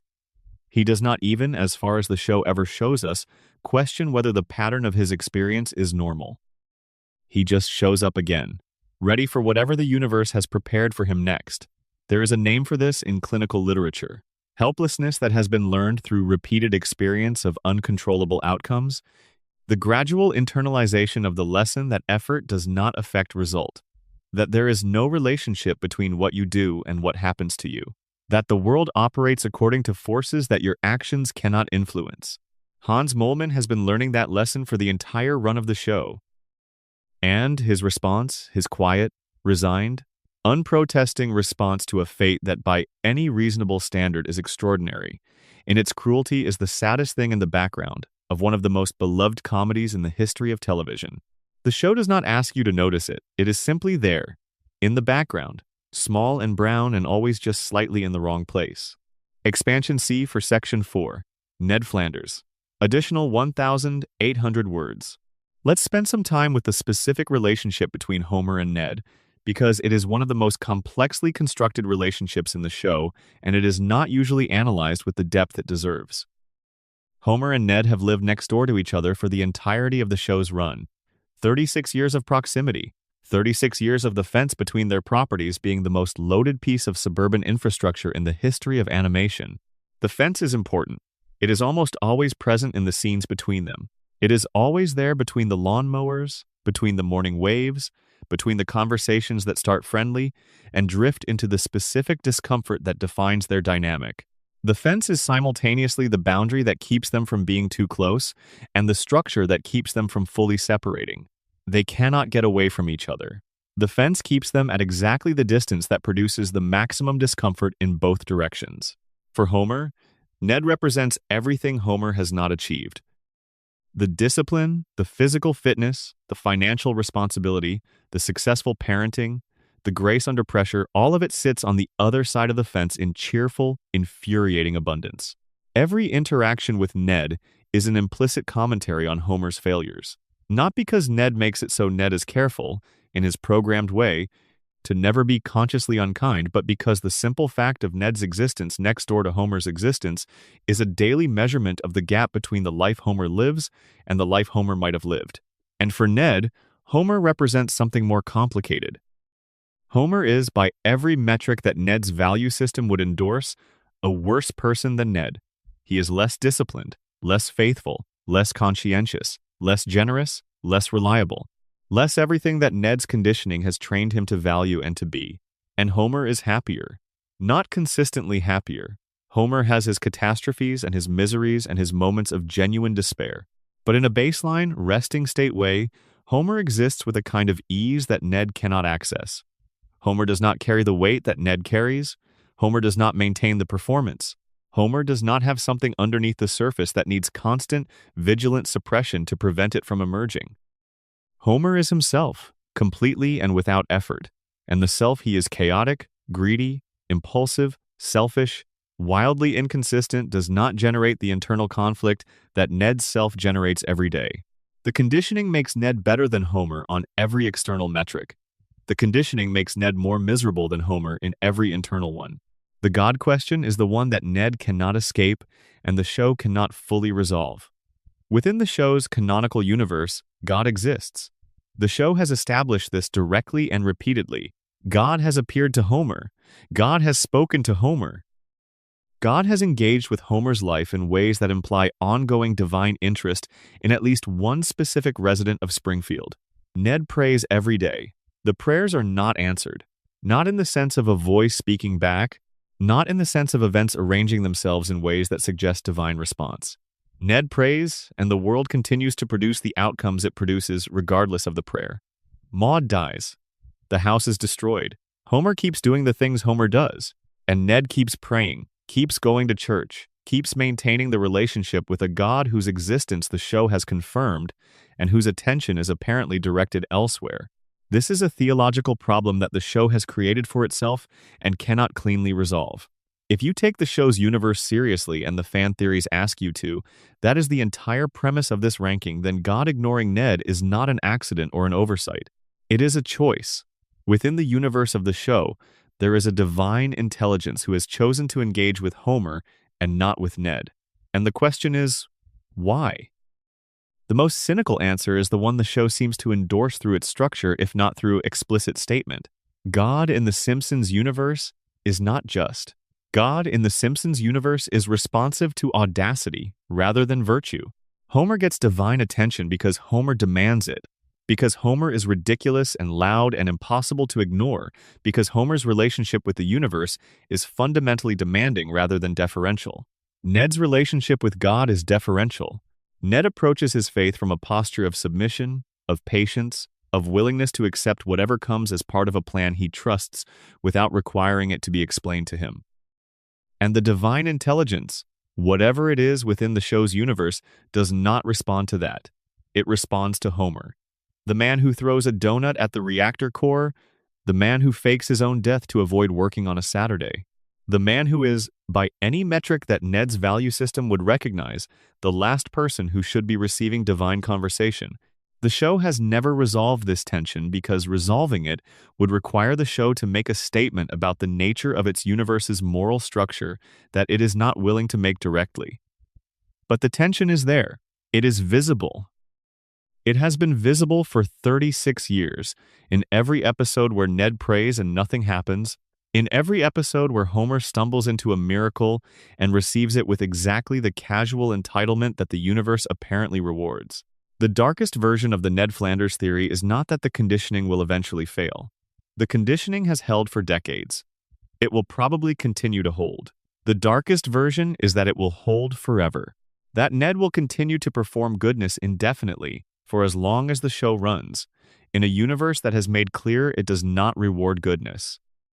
That the programmed response will continue to produce patience and forgiveness and grace until the show ends, and at no point will the program be asked to justify itself by producing any of the outcomes it was built to believe it would eventually produce.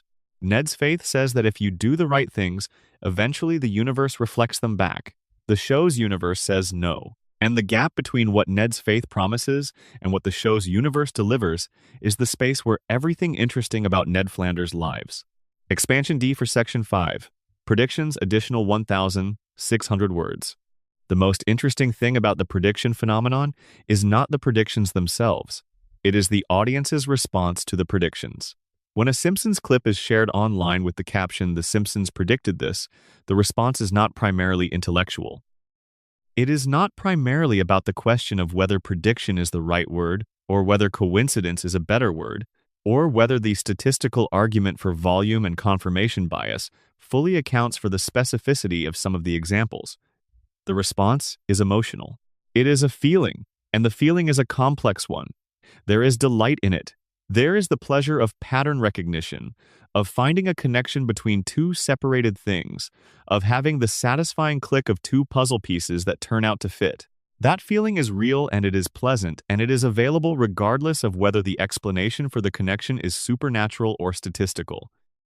But underneath the delight there is something else, something less comfortable, confirmation that the show was right all along, that the satirical observations embedded in the comedy were not just jokes but accurate readings of where things were going, that the exaggerated, absurdist version of America that Springfield represents was not quite as exaggerated as it appeared. When the prediction comes true, it is not just a coincidence confirmed. It is a commentary confirmed. The show said, "This is where you are headed." And the prediction coming true means, you went there. You arrived. The thing the show treated as an absurdist extrapolation has become simply a description. That is not a comfortable feeling, even wrapped in the delight of pattern recognition. There is a specific category of prediction that deserves its own attention, separate from the ones usually discussed. These are the predictions about technology, about how daily life would be organized by devices that did not yet exist, or that existed in early form and had not yet become ubiquitous. The show depicted video calling decades before FaceTime or Zoom became a standard feature of daily communication. The show depicted something resembling autocorrect failure decades before autocorrect failure became a daily feature of texting. The show depicted something resembling a smartwatch before consumer smartwatches existed as commercial products. These predictions are qualitatively different from the Trump prediction, which required knowing something specific about a specific person's future choices. These predictions required observing a direction in technology and extrapolating forward with reasonable confidence about where the direction was heading. That is not clairvoyance. That is informed speculation based on observable trends. But what makes it more interesting than the simple version of that story, is the question of at what point observing a direction in technology becomes shaping the direction. The show depicted smartwatches. Then smartwatch manufacturers existed. People who worked on those products may have watched the show, may have seen the watch depicted and found it appealing, found it a compelling design direction, found it a target worth pursuing. The show's depiction of the technology may have contributed, in some small and unverifiable way, to the cultural context that made smartwatches seem like an obvious next step rather than an implausible fantasy. The show shapes expectations. Shaped expectations influence what people attempt to build. Attempts to build create the products. The products confirm the prediction. The show did not predict the technology. The show participated in the creation of the cultural moment that made the technology feel inevitable. And then there is the question of what the show got wrong. The jetpacks are not here. We have been promised jetpacks since at least the 1950s, and they have consistently failed to arrive at the scale of prediction. The moon colonies are not here. Personal robots that perform household labor are not here in the form that popular imagination has predicted for decades. Flying cars have been predicted and disappointed for the entirety of the show's run. None of those failed predictions are ever cited when people discuss the Simpsons prediction phenomenon. They do not appear in the compilation videos. They do not generate the breathless social media posts. This is confirmation bias operating in its purest form. Not as an accusation, not a claim that people are being intellectually dishonest when they share the prediction clips. As a description, as an observation about how minds work when confronted with a large body of data over a long period of time, we remember what lands, we forget what doesn't. We build the archive of our memories from the hits, and let the misses dissolve into the ambient noise of things that almost happened but didn't. 800 episodes, thousands of satirical observations, decades of accumulated content.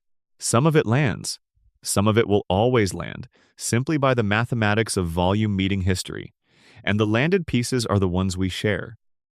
The show did not predict the future. The show wrote enough possible futures that some of them were mathematically guaranteed to arrive, and we remember those ones. Expansion E for Section 6. Mona additional 2,000 words. Homer's reaction to learning who his employer is, to learning the connection between Burns and Mona, is the specific detail that makes the Mona storyline so devastating. He doesn't do anything. This is not played for comedy. The show gives Homer the information. It shows him understanding, at least in that moment, the chain of causation. Burns, his mother's enemy, his mother's persecutor, the man who forced her underground when Homer was 6 years old, and Burns, his employer, the man whose name he answers to every day, the man whose building he enters every morning, and whose plant he oversees with the particular brand of not oversight that has defined his career. The connection is there. It is available. Homer has just been handed the key that unlocks the meaning of his entire adult working life. And then the episode ends, and the next episode begins, and Homer is back at the plant. The show is too honest to play this as Homer being fine with it. Homer is not fine with it. The show does not suggest he is fine with it. It simply does not stay with the discomfort long enough to force a choice. The next episode arrives, the plot moves forward, and Homer's relationship with the Burns as enemy of my mother, knowledge is folded back into the general accumulation of things Homer knows but cannot act on. Because Homer cannot act on it. This is the specific point. Homer cannot act on the knowledge of what Burns did because acting on it would require a sustained, complex emotional and intellectual engagement with a situation that Homer's damaged cognitive function cannot maintain. He can feel the weight of it in the moment. He can experience the grief, the anger, the betrayal, but translating that experience into action, into quitting, into confronting Burns, into naming the connection publicly and demanding an accounting requires exactly the kind of sustained reasoning that the crayon and the radiation and the decades of environmental damage have taken from him. Burns broke Homer before Homer was old enough to protect himself, and the broken version of Homer is the specific version that cannot do anything about the breaking. Abe Simpson knew. This is the dimension of the Mona story that does not always receive the attention it deserves. Abe is a figure the show has frequently played for comedy, the elderly veteran whose stories are implausible and whose connection to his son is complicated and whose general presence in the narrative is a source of confusion and mild chaos. He is a figure of gentle mockery, of the specific comedy that comes from old age in a young family's orbit. But Abe lied to Homer for his entire childhood. Abe showed Homer a stranger's grave and called it his mother's. Abe maintained that lie for the full span of Homer's growing up, through every moment when Homer's motherlessness was shaping his psychology in the specific ways motherlessness shapes a child, and he never told the truth. And then Abe made a deal with Burns. Burns had committed some crime. The show is not consistent about the specific crime, but the structure of the deal is established and Abe knew about it. In exchange for Abe's silence, Burns guaranteed Homer's job, permanently, irrevocably. A man whose terrible facility needed incompetent oversight and whose safety inspector was the very incompetent person who most needed the stability of guaranteed employment would be protected indefinitely. Abe traded Homer's future for Homer's job. He made a deal that ensured his son would spend his adult life working for the man who had destroyed the family. Not because he was malicious, because he was practical. Because in Springfield, the practical reality is that Burns wins. Burns has always won. And the best a man like Abe can do for his son is ensure that his son is at least on the winning side's payroll, even if he never understands whose side he is on. There is a version of this reading that is simply tragic. Abe doing what he thought was best. Abe making the deal that kept Homer employed and housed and fed, making the calculation that stability was worth the moral compromise, that a job is more reliable protection than truth. And there is a darker version. The version where Abe's deal with Burns was not just pragmatism but capitulation, where the man who should have fought for his son's right to know the truth about his mother instead sold that right to the person who had stolen it in the first place. 3 generations of Simpsons, shaped by one man's grudge. Homer's grandfather Abe made a deal. Homer's mother Mona fought and lost. Homer inherited the consequences of both. The biological weapons laboratory. This is the detail that tends to get overlooked in the Mona story because the emotional weight of the mother-son reunion pulls the audience's attention away from the specific nature of what Mona was fighting against. Burns owned a germ warfare facility in Springfield, not metaphorically, a real, operational biological weapons laboratory, producing actual weaponized pathogens, operating within the same community where Homer was growing up, and where families were living their ordinary Springfield lives. Burns was manufacturing biological weapons in his own town, in the town where his employees lived, in the town that his economic activity was supposedly sustaining, in the community that depended on him for employment, for electricity, for the basic economic infrastructure of daily life. And he was doing it in secret, in a facility that the public did not know about, that was not subject to the community awareness or the democratic oversight that might have existed if the community had known what was being produced in the building on the edge of town. The nuclear plant's violations are documented. 342 violations. On the record, the subject of inspections and public commentary and general Springfield awareness, even if that awareness never translates into action.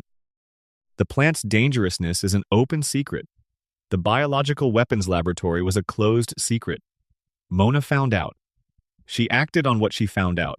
She paid for it for the rest of her life. And Burns's retaliation, the FBI report, the decades of pursuit, the recognition in the cab window that forced Mona to flee again, was not primarily about the destruction of his weapons.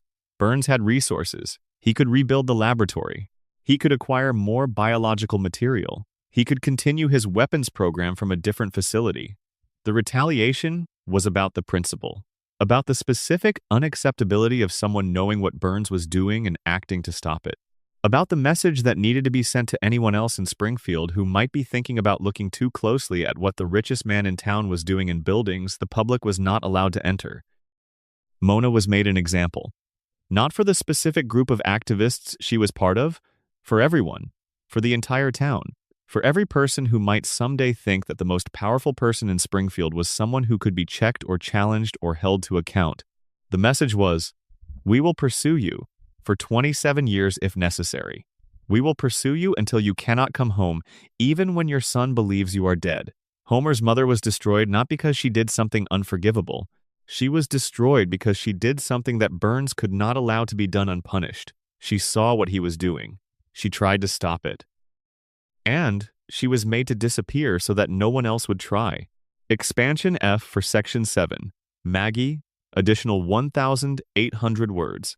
The show has tested Maggie's intelligence directly on at least 2 occasions, and both times the results have been treated with the same combination of acknowledgement and immediate dismissal that characterizes the show's handling of anything that threatens to make Maggie a genuinely alarming figure. In one episode, Maggie is evaluated by a baby development program, and the results indicate intelligence well beyond the normal range for her age. The moment is played for quick comedy here is a surprising result. Isn't that delightful? Let's move on, and then the episode continues with other things.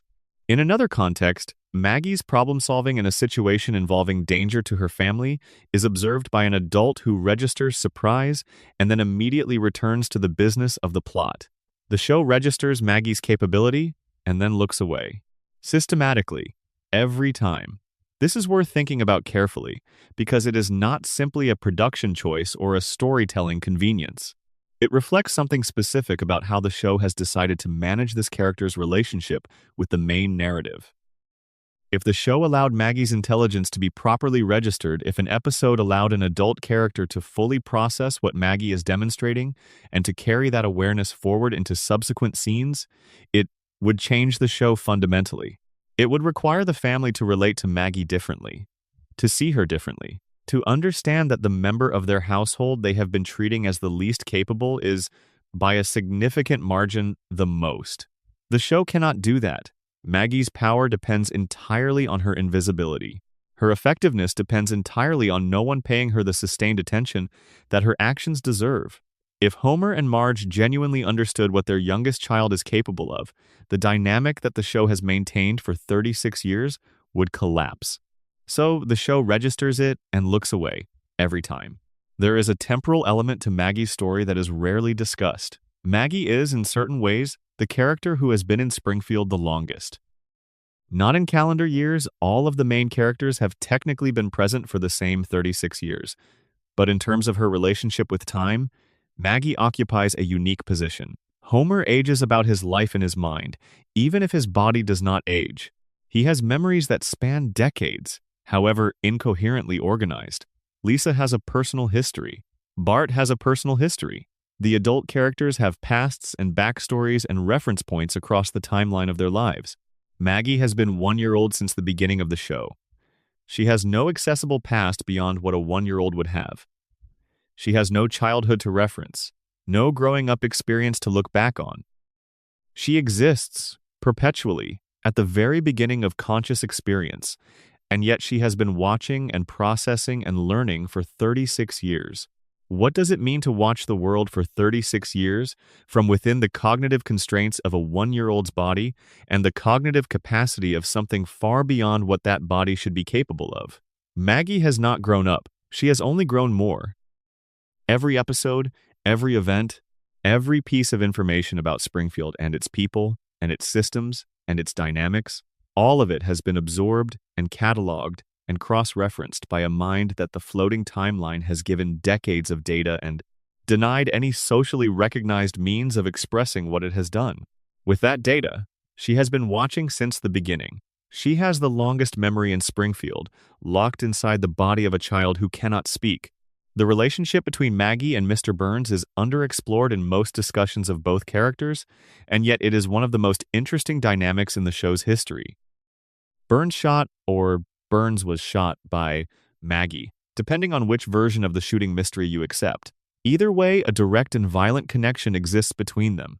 An event occurred in a parking lot that made Maggie and Burns specifically relevant to each other's stories in a way that most Springfield residents are not relevant to each other's stories. And Burns subsequently identified Maggie as his shooter. He woke from a coma and he said her name, but the show has almost never revisited the relationship between them after that point. The shooting is treated as a resolved matter, officially resolved, case closed, and the specific connection between the baby who may have pulled the trigger and the billionaire who identified her has not been explored with any depth. In the context of the Maggie as strategist reading, this silence is interesting. If Maggie is aware of her own capabilities, if she has been operating with strategic intelligence for decades, if she has been watching the systems that govern Springfield with the attention and patience that her silence allows, then she is also aware of Burns, of what he is, of what he has done to her family, of the chain of causation that connects him to Homer's psychological damage, to Mona's exile, to the contamination that has shaped the biology of everyone in Springfield. Maggie watched all of this happen. She was watching when Mona came back and was forced to leave again. She was in the house. She may not have understood all of it in the moment, but she was absorbing it, cataloging it, adding it to the accumulating archive that she has been building for 36 years. If there is an endgame to Maggie's silence, if the show's occasional hints about her eventual breaking of that silence are pointing towards something, the most logical target is the person who runs the system that has been grinding her family for generations. The most capable person in Springfield has been watching the most powerful person in Springfield for 36 years. And nobody in Springfield is watching her watch him. Expansion G for Section 8. Who shot Burns? Additional 1,800 words. The DNA evidence. This is the piece of evidence that the show presents as most objectively compelling the physical evidence that points directly to the Simpson family and provides the investigation with a scientific anchor for its conclusion. An eyelash was found on Burns's suit. The eyelash contained DNA. The DNA matched a Simpson. In a show that usually waves its hand at the mechanics of forensic procedure, this is unusually specific.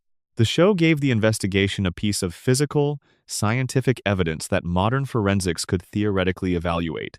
It grounded the mystery in the language of real police procedure. And the alternate ending, the Smithers ending, was dismissed in the clip show episode by a fictional host who said ignoring the Simpson DNA evidence would be downright nutty. The reference to the O.J. Simpson trial, in which a jury did exactly that, was explicit and deliberate. The show was telling you, yes, juries ignore DNA evidence. It happens. The official answer and the DNA-supported answer are not always the same thing. But let's look at the DNA evidence itself. An eyelash from a Simpson was found on Burns's suit. Homer works for Burns. Homer has been in close physical proximity to Burns on dozens of documented occasions. Homer has been in Burns's office. Homer has been in Burns's car. Homer has shaken Burns's hand, been grabbed by Burns, been yelled at by Burns, been in physical contact with Burns in the specific random ways that two people who are frequently in the same space come to be in physical contact. The presence of Homer's DNA on Burns's suit does not establish that Homer was the shooter. It establishes that Homer has at some point been in physical contact with Burns, which is established by the fact that Homer works for Burns. The eyelash could have been transferred to the suit days or weeks before the shooting. It could have been deposited during any of the dozens of encounters between Homer and Burns that the show has documented. It is not evidence of shooting. It is evidence of contact. And yet the investigation treats it as pointing directly at Homer.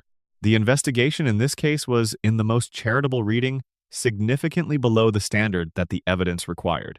Wiggum's department found one piece of physical evidence that proved physical contact between a Simpson and Burns, and concluded from that evidence that a Simpson had shot Burns.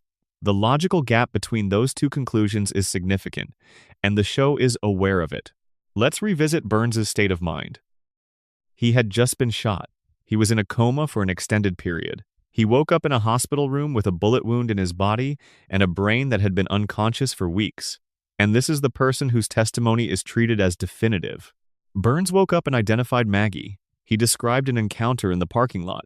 He provided a narrative of what happened. The show does not interrogate this narrative with any of the skepticism that the circumstances would normally warrant.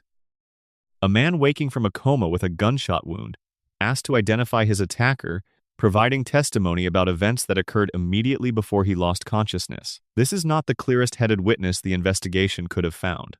And Burns has his own interests in the outcome. If Burns did not want to identify the actual shooter, whether out of protection, out of embarrassment, out of some calculation about which answer serves him best, then a baby is the perfect answer. A baby cannot be prosecuted.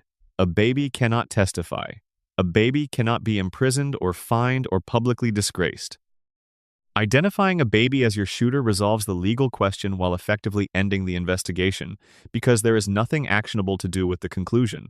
If Burns was protecting someone, or if he genuinely could not clearly reconstruct the events and chose the safest available answer, naming Maggie was the specific choice that closed the case without producing any consequences. For anyone. Chief Wiggum's line, "No jury in the world would convict a baby," is presented as simple comic relief. But within the logic of the mystery, it describes the exact quality that makes Maggie the perfect person to accuse if you are looking to end an investigation without producing a conviction. The alternate Barney theory. This is the least discussed of the alternate shooter theories, but it is the one that has some of the strongest structural support in terms of the episode's setup. The writers have confirmed that at one point in the writing process, Barney Gumble was the intended shooter. They had developed a storyline in which Barney, driven by a motive connected to his ongoing struggles with the town's systems, was the person who pulled the trigger. They ultimately abandoned this direction for character reasons. They did not know what to do with a Barney who had committed an act of serious violence. They could not figure out how to continue using him if he was in prison or if the attempted murder was part of his established history. But the existence of the Barney draft tells you something important. The clues visible in Part 1 were not designed with a specific answer already in place. They were designed as a genuine open mystery, with the answer to be determined later based on a combination of what the evidence could support and what was best for the show's characters and storylines. This means the clues were not pointing at anyone in particular. They were pointing in multiple directions, deliberately, as part of a mystery designed to be solvable while remaining genuinely open. The answer was chosen from a set of possibilities, rather than revealed as the single correct solution that the evidence had always been building toward. And that choice, the final decision to make it Maggie, was made for reasons that had more to do with the show's future flexibility than with which answer the clues most strongly supported. The mystery was not solved. It was decided. Expansion H. For Section 9, Burns' immortality. Additional 2,000 words. Let's think carefully about what it means to be Burns. Not in the abstract, not in the thematic frame of what Burns represents as a symbol of concentrated wealth and institutional power. In the specific, experiential sense. What is it like to be the person who is Burns? To have been alive for over a century? To have watched the world transform around you multiple times, not once, not twice, but repeatedly, fundamentally, in ways that each required a complete renegotiation of what the world was and how to operate within it. To have known people who are now historical figures. To have watched industries rise and collapse and be replaced by other industries that were then replaced by others. To have outlived everyone you knew from the beginning of your adult life. Everyone. Every person who knew you when you were young, who remembers you before you became what you are, who might have a claim on your history or your character that predates your current form. Burns is the only person alive who knows what Burns was like before. There is something in this that is more unsettling than simple wickedness. Burns is not simply a villain. He is a person who has been alone for so long, alone in the specific way of being the last survivor of his generation, the last person with his particular history, the only one left who was there for the beginning, that the normal human mechanisms of conscience and connection and social accountability may have become simply inoperative. Conscience is partly social. It is the internalized voice of people whose judgment you care about. When everyone whose judgment might have formed part of your conscience has been dead for decades, what remains? What is the conscience of a man who has outlived everyone he might have felt accountable to? Burns's cruelty is not hot. It is not angry or impulsive or driven by passion. It is cold, patient, methodical, and in its own internal logic, completely rational. This is the cruelty of a man who has been making the same calculations for a very long time and has arrived at a system that produces consistent results. The weekly treatment is the axis around which everything else rotates. Burns plans his week around it. His schedule accommodates it. His travel arrangements account for it.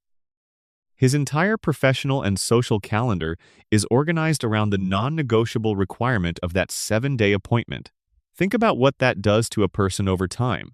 Every 7 days, Burns faces the reminder that the thing keeping him alive requires constant maintenance.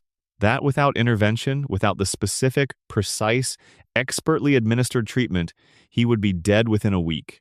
Every 7 days, he sits in a room where he glows, where the radiation saturates his body with enough energy to be visible. And then he walks out dazed into the woods near Springfield and waits for the glow to fade. And then he does it again, and again, and again, for over a century.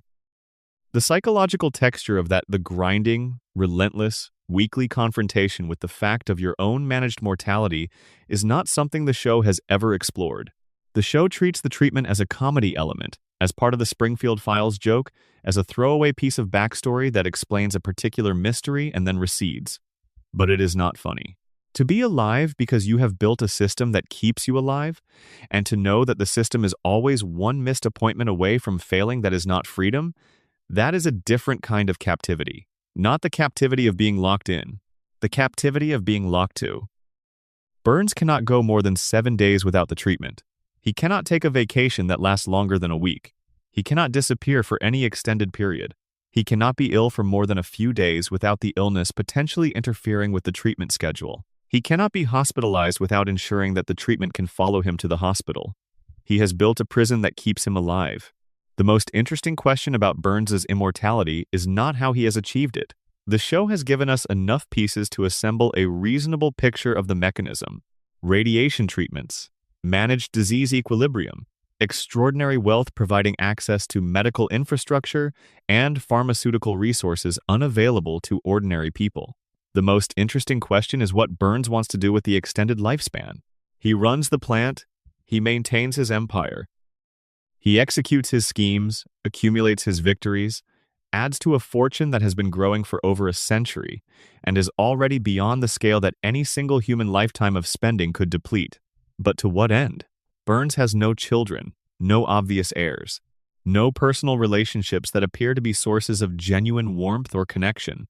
His closest relationship is with Smithers, which is built on a power imbalance so fundamental that it cannot support the kind of mutual recognition that most humans would identify as connection.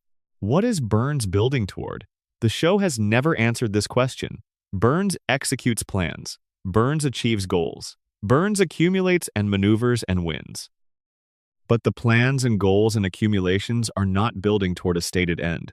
They are, as far as the show reveals, ends in themselves. Burns runs the empire because Burns runs the empire. He stays alive because he has built a system to keep himself alive. And the system keeps running not because it is working toward a destination, but because stopping would mean the system admitting defeat, would mean the accumulated century of investment in survival producing a conclusion. Burns does not live. Burns maintains.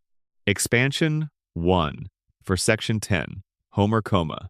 Additional 2,000 words. Let's spend some time with the specific quality of the dream. Because the coma theory is not simply a binary claim Homer is dreaming, the end.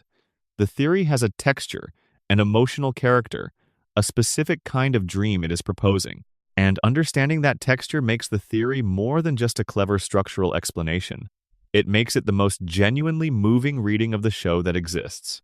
Homer's dream, if the coma theory is correct, is not a nightmare. This is perhaps the most important thing to understand about it. When people first encounter the theory, the instinct is often to read it as dark, as tragedy, as the horror of a man trapped in an unconscious state while his real family ages without him. And there is tragedy in it. There is undeniably tragedy in it. But the dream itself is not dark. The dream is warm. Homer's unconscious mind, given the freedom of total control over the simulation it is running, chose a specific kind of world.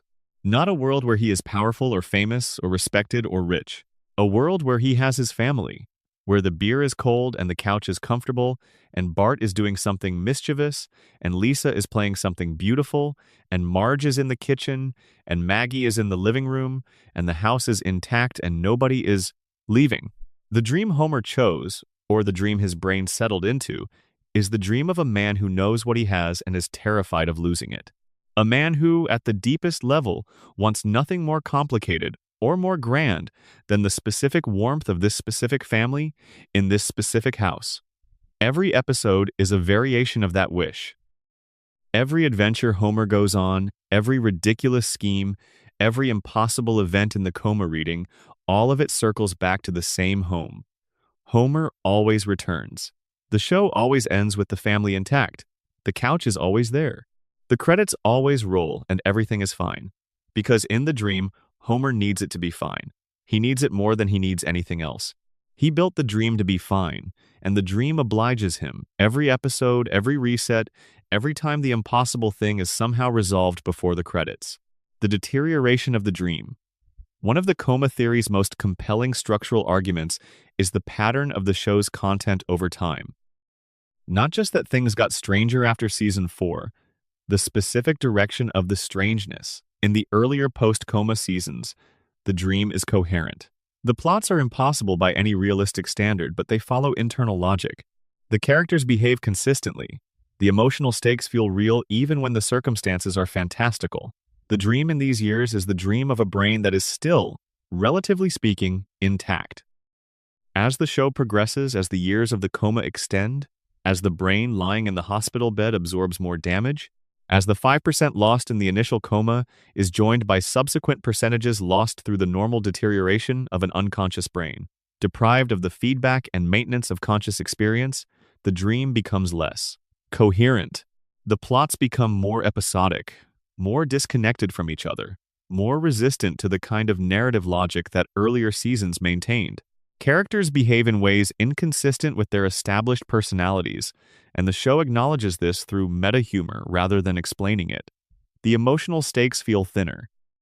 The humor becomes louder, more visual, more dependent on the immediate impact of a sight gag than on the slow build of character-based comedy.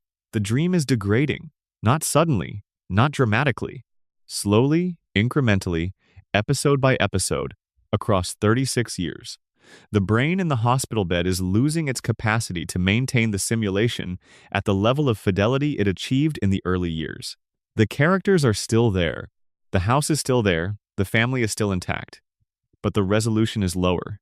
The detail is softer. The emotional precision of the earlier seasons is being replaced by something louder and blunter.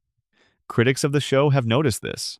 The internet debate about when The Simpsons declined has been ongoing for 20 years, and the answers people give vary but cluster in a specific range, somewhere between season 8 and season 12, depending on who you ask.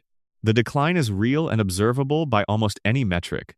It is the natural consequence of a brain deteriorating over time. The dream that was sharp and precise in the early post-coma years has been getting softer for decades, not because the writer stopped caring, because the dreamer's ability to dream with precision has been diminishing. The family at the bedside. This is the dimension of the coma theory that is almost never fully examined, and it is the one that carries the most weight. If Homer has been in a coma since April 1993, then at least some of the people he is dreaming about are sitting beside his bed in the real world. Marge is there, probably.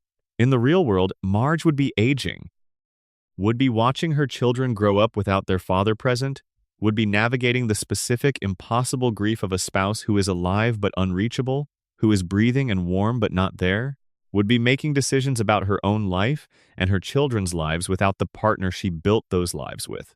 The Marge in the dream does not age. She does not change. She is forever the woman Homer remembers.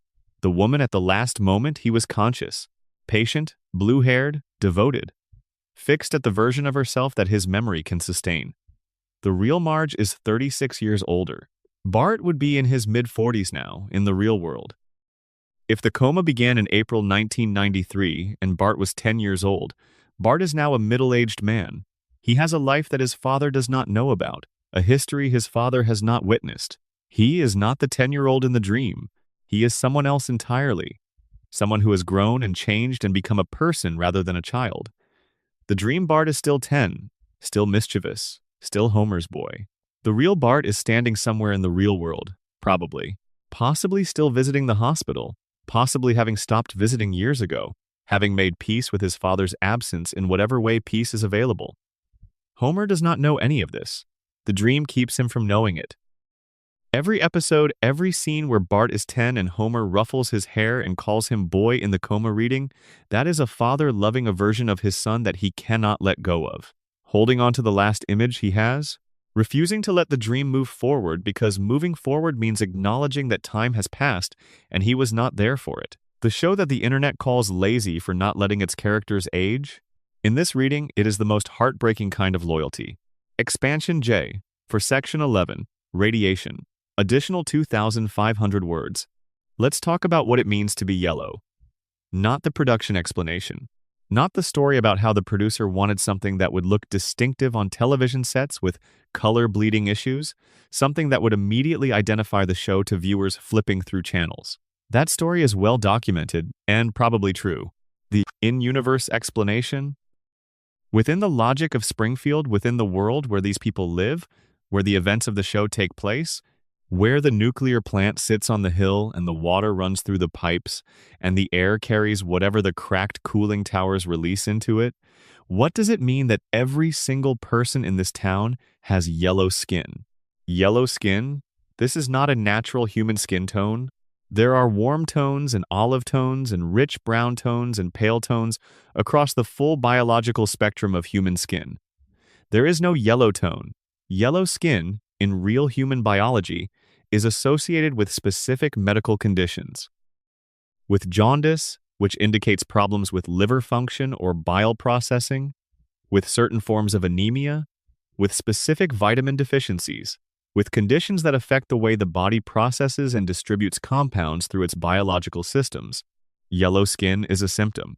In the real world, yellow skin indicates that something in the body's chemistry is not functioning the way it should. That some process that should be clearing a substance or distributing it or metabolizing it is failing, and the substance is accumulating where it should not. Every single person in Springfield is yellow, not the visitors.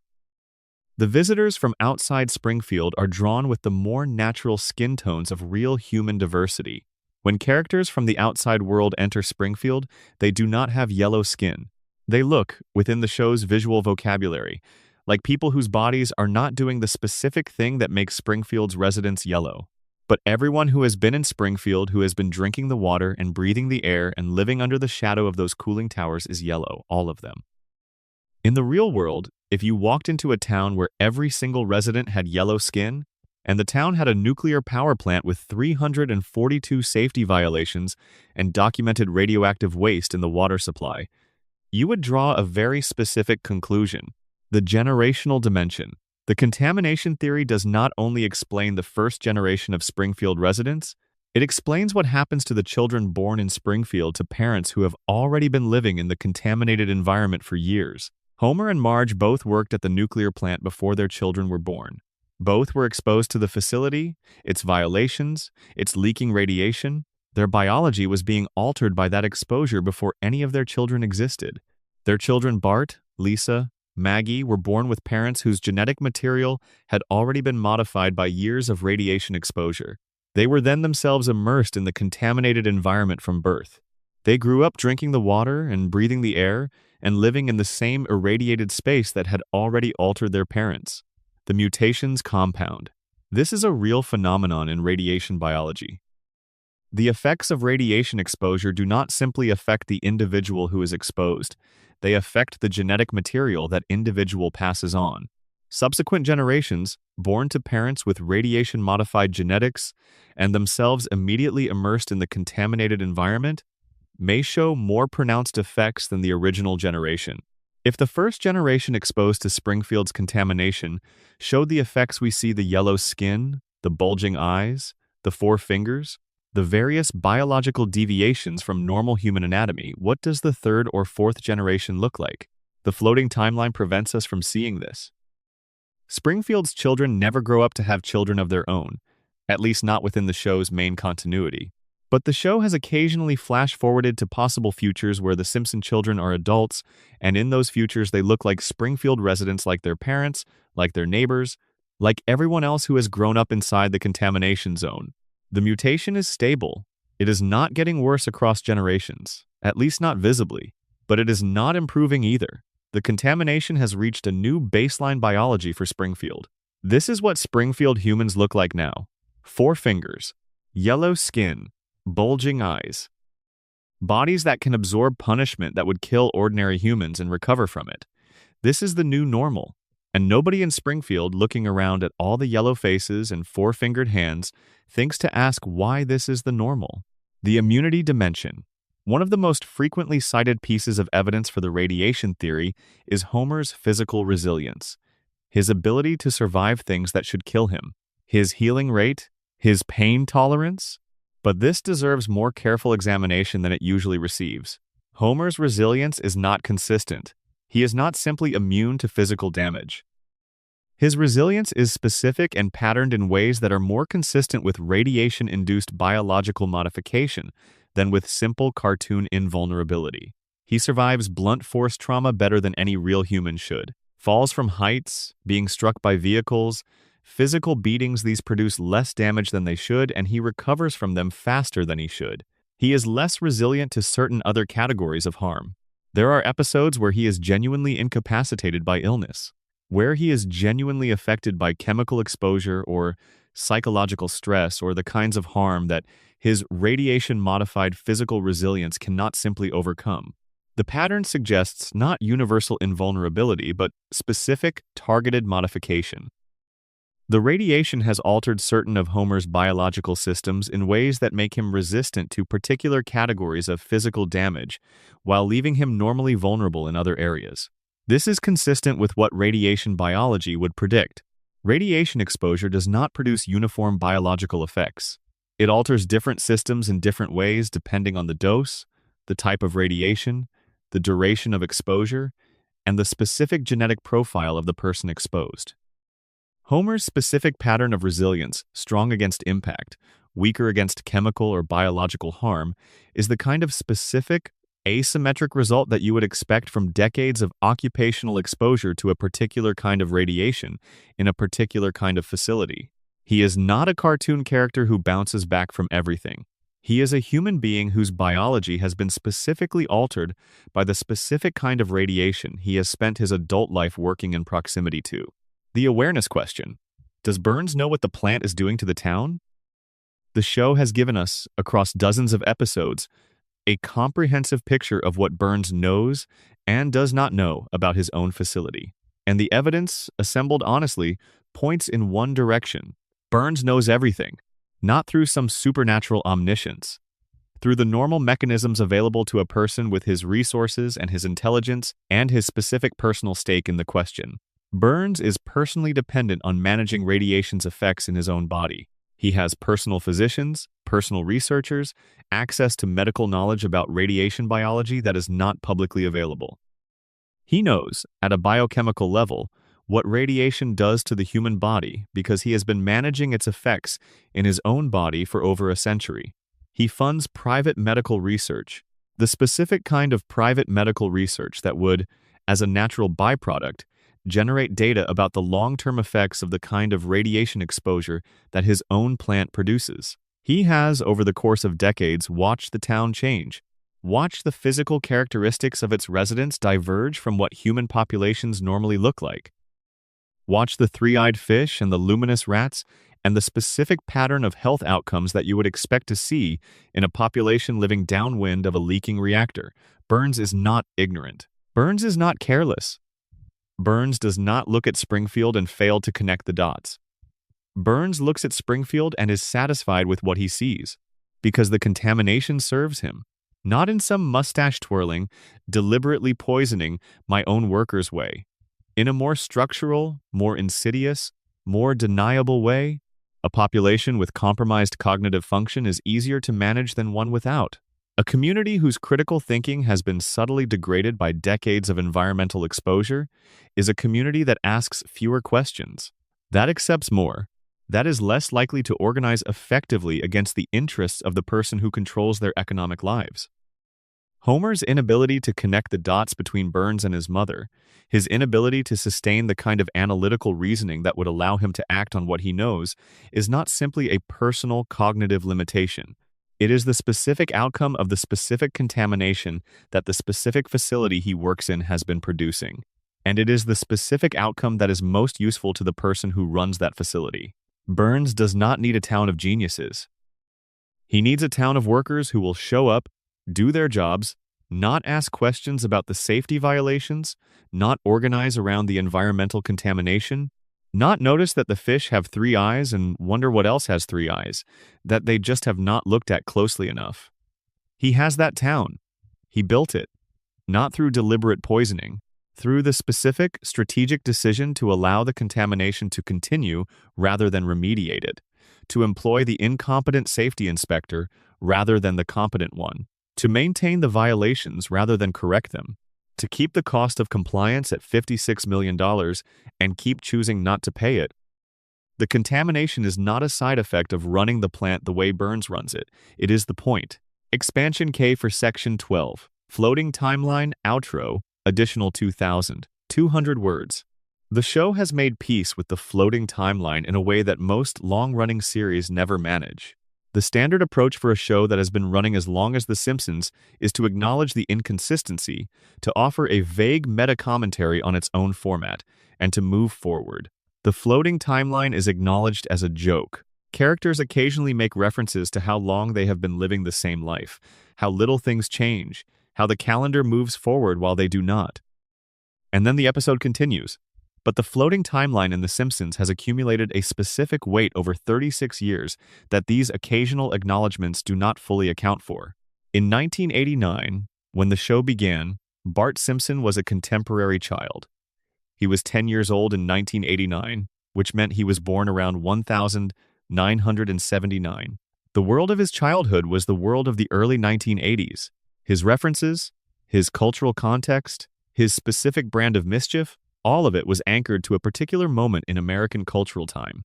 Now, in 2025, if Bart is still 10, he was born in 2015. His childhood is the childhood of a different America, a smartphone childhood, a childhood defined by social media and streaming and the specific texture of the early 21st century. The show has adapted to this quietly and without formal announcement. Bart's references have shifted. His cultural touchstones have shifted. The technology visible in the Simpson home has shifted. The world he lives in is recognizably contemporary. But Bart is still the same Bart, the same voice, the same age, the same relationship with his family, the same patterns of mischief and rebellion and underlying love for the people around him. The temporal updating has changed the surface, while the essential Bart has remained exactly as he was on the first day. This is actually quite remarkable. The show has managed to thread a needle that most long-running franchises cannot, keeping the characters fundamentally stable while allowing the world they inhabit to modernize continuously. The characters remain recognizable across 36 years. The world they live in feels contemporary in each era. It requires the audience to hold a specific kind of double vision, to see the character as timeless while seeing the context as current, to accept that Bart is both the specific 10-year-old he has always been and a 10-year-old who exists right now in 2025, with all the contemporary context that implies.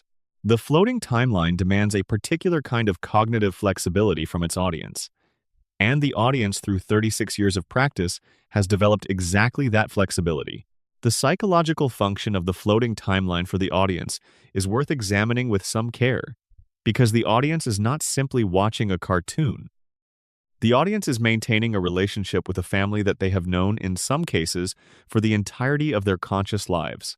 People who watched the first season as children have watched it grow into the most complete artifact of American popular culture produced in their lifetimes. They have grown up around it. The show is older than most of its current viewers. And through all of that time, the family has not changed. Homer is still Homer, Marge is still Marge, Bart is still 10, Lisa is still 8, Maggie is still 1. For the audience, this constancy serves a function that has nothing to do with the show's artistic choices and everything to do with the human need for stability. The world changes, continuously, relentlessly, with a speed and comprehensiveness that makes even a decade ago feel like a fundamentally different world. The people you knew change. Your own life changes. The places you grew up in change or disappear or transform into something you do not recognize. But the Simpsons' house on Evergreen Terrace is the same as it was. Homer still comes home from the plant at the same time. Bart still has his skateboard. Lisa still has her saxophone. The couch gag still plays. The family still piles into the couch in the same configuration. For the audience, the floating timeline is not a production convenience. It is a promise. The promise that at least this one thing will remain consistent. That at least in Springfield, time moves the way childhood feels time should move not at all. The show has occasionally allowed itself to look directly at what the floating timeline means. Not often, not comfortably. But occasionally, in specific episodes, the show has allowed a moment where the weight of the non-aging, the weight of the permanent present, is allowed to surface. Lisa's wedding is the most famous example. The flash forward to a future where Lisa is grown, where the children have aged, where the family has moved through time rather than being held in it. The episode is, by almost universal consensus, among the most beautiful and emotionally precise pieces of content the show has ever produced. And then Lisa returns to being 8 years old. The show cannot live in the future. Every time it visits, it comes back. The future where the children are grown is beautiful and true, and the show cannot sustain it. It is too real. It requires too much of a show that has built its entire structure around the safety of the permanent present. The permanent present is comfortable. The permanent present is where comedy lives. The future where Bart is 45 and Lisa is 43 and Maggie is in her late 30s, that future is an elegy, not a tragedy, not a catastrophe. Just the ordinary sadness of time having passed and the people you loved becoming different versions of themselves. The floating timeline is the show protecting its audience from ordinary sadness. And what are we protecting ourselves from when we maintain our investment in the floating timeline? Not from harm, not from anything catastrophic, from the ordinary arithmetic of time. If Bart turned 11 in 1990 and has been adding a year every year since then, Bart is 45 years old. The boy we watch skating down the driveway and putting the whoopee cushion on Principal Skinner's chair is a middle-aged man. Whatever he became it in the years we were not watching. And we would not recognize him. We would recognize Homer's Bart, Marge's Bart. The Bart who still lives on Evergreen Terrace, who is still 10, who still answers to the same voice in the same way. But the real Bart, the Bart who aged at the right time, demands that person is a stranger to us. We chose Homer's Bart. We chose to keep watching the one that stayed young, the one that the show protected from the specific violence of time passing, because the alternative was to watch someone we loved become someone we did not know. The show gives us a choice between the child we remember and the adult we would have to learn. We choose the child.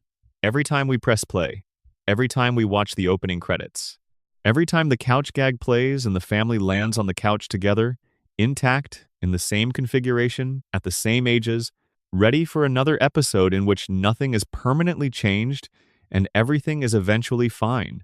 We choose the child, and the child stays young, because we will not let him grow. There is one more reading of the floating timeline that belongs at the end of this, because it is the one that is most honest about what the show actually is and what we actually want from it. The Simpsons is not a show about what happens when a family grows. It is a show about what it would mean to have a family that never has to. Not a fantasy of perfection. Not a dream of a family where nothing goes wrong. The Simpson family goes wrong constantly. The catastrophes are real even if they reset. The failures are real even if they do not stick. Homer is genuinely damaged, and Marge is genuinely exhausted, and Bart is genuinely struggling, and Lisa is genuinely lonely, and Maggie is genuinely on her own in ways that none of the adults around her fully understand. The family is imperfect. Loudly, chaotically, sometimes painfully imperfect, but they are together, on the same couch, in the same house, at the same ages, ready for whatever next Sunday brings. And when Sunday comes, they are still there. This is the promise of the floating timeline. Not the promise that everything will be fine, the promise that everyone will still be there.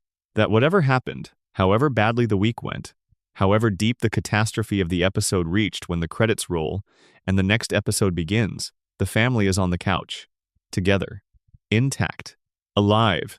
The floating timeline is not about the characters, it is about the couch.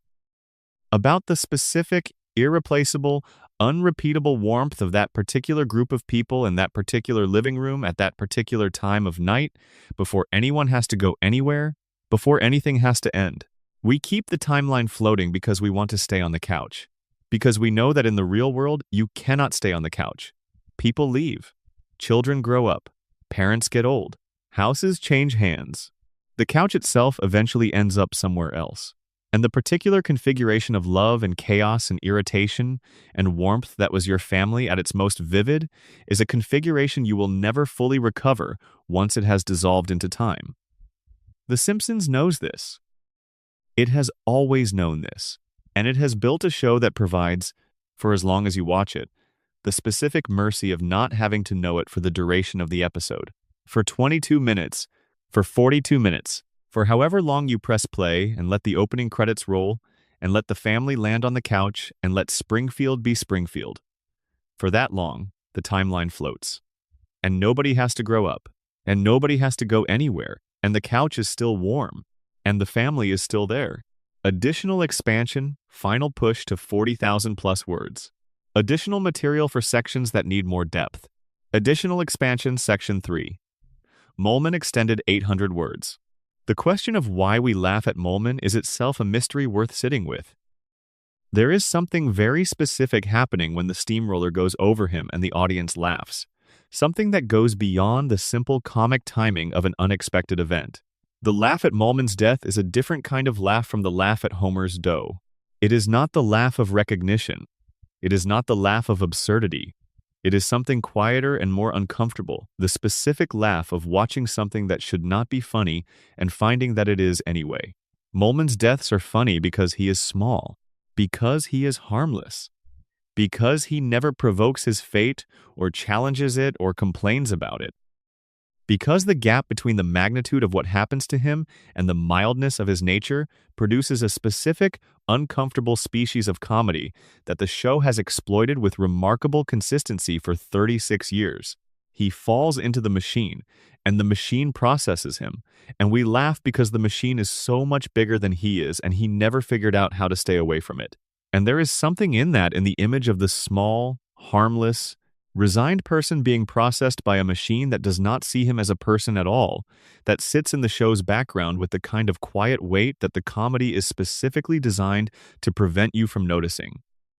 The show does not want you to notice it. The comedy is the mechanism by which you are prevented from noticing it. But it is there. Small, brown, moving through the world at exactly the wrong pace, in exactly the wrong direction, arriving at exactly the wrong moment in exactly the wrong place, every single time. Additional expansion, section 6. Mona extended 900 words. There is a version of Homer that could have existed. The show proved this in the episode where the crayon is removed. Homer with normal cognitive function, Homer with the artificial impediment gone, with his intelligence operating as it should, with his mind able to hold and connect the information available to it, is a genuinely remarkable person. He is articulate. He makes connections that the standard Homer cannot make. He understands his situation, his workplace, his family's dynamics with a clarity that transforms his relationship to all of them. He writes a report on the plant's safety violations that is so comprehensive and so damning that it threatens to actually accomplish something to generate regulatory response, to hold Burns accountable, to interrupt the cycle of contamination that has been poisoning Springfield for decades. He sees Springfield for what it is. He sees his own life for what it is. He sees the architecture of his own suffering and understands it with a precision that no other character in the show has ever matched, and it makes him miserable. Because understanding your situation fully in Springfield means understanding that you cannot change it, that the forces arrayed against you are more comprehensive, more powerful, and more deeply entrenched than any individual's intelligence can overcome. That the man at the top of the structure you are living inside has been building that structure for over a century and has had far more time than you to make it resistant to challenge. Smart Homer understands this and cannot endure it, cannot wake up every morning and go to work for Burns knowing everything he knows and pretending otherwise, cannot maintain the necessary performance of happy ignorance that his workplace and his community and his own family require of him. So he makes a choice. He has the crayon put back. He chooses the fog, chooses to return to a mode of being in which the connections between things are not available to him, in which the specific pain of clear-sighted understanding in an unacceptable situation is not something he has to feel. This is not stupidity. It is the most sophisticated response to an impossible situation that Homer is capable of. Given a genuine choice between understanding and endurance, he chooses endurance. He chooses the life he can actually live over the life that the full exercise of his intelligence makes unbearable. And every subsequent episode, every time Homer fails to connect the dots, every time he misses the obvious conclusion, every time his relationship with Burns produces comedy rather than tragedy underneath it, is this choice. The deliberate, informed choice to be less than he could be because being what he could be in the world he actually lives in is a form of suffering he has decided not to sustain. Homer's stupidity is not a condition imposed on him from outside. It is a defense he built himself, with full understanding of what he was building and what it would cost him. That is the most human thing in the show. That is the thing that makes him not just a comedy character but a real one. Additional expansion section 11. Radiation extended 900 words. Let's talk about the fish for a moment longer, because Blinky deserves more attention than the show ultimately gave him. Blinky was pulled from the water near the power plant. 3 eyes. Fully functional, apparently the show is not fully explicit about the extent of the mutation beyond the visible one. A fish, living in water that receives the plant's runoff, that has grown an additional eye. The show made Blinky national news within its own universe. Not local news, not a Springfield curiosity, a national story. A gubernatorial candidate used Blinky to make a case that Burns was poisoning the environment. The attention reached the level where Burns himself had to publicly eat the fish on television to deny its significance. This is the show being very precise about what it is depicting. In the real world, if a 3-eyed fish were pulled from a river near a nuclear facility, it would be more than local news. It would be an environmental crisis. It would generate studies, investigations, regulatory scrutiny, community health assessments. It would be a scientific event as much as a political one. The question of what had produced the mutation would be answered, with documentation, with evidence, with the full weight of environmental biology brought to bear on a question whose answer was fairly obvious. In Springfield, it generated a news cycle, a political debate, a memorable moment of Burns eating fish on television, and then it was forgotten. The studies were never done. The water was never tested. The environmental assessment was never completed. The 3-eyed fish that should have been the beginning of a comprehensive investigation into Springfield's contamination became instead a moment in a political campaign that Burns successfully neutralized. And after the campaign, after the news cycle faded, after the political attention moved elsewhere, nobody went back to the fish. Nobody maintained the question. Nobody kept asking what the fish meant. Springfield absorbed Blinky into the background of things that are true about Springfield and are not discussed.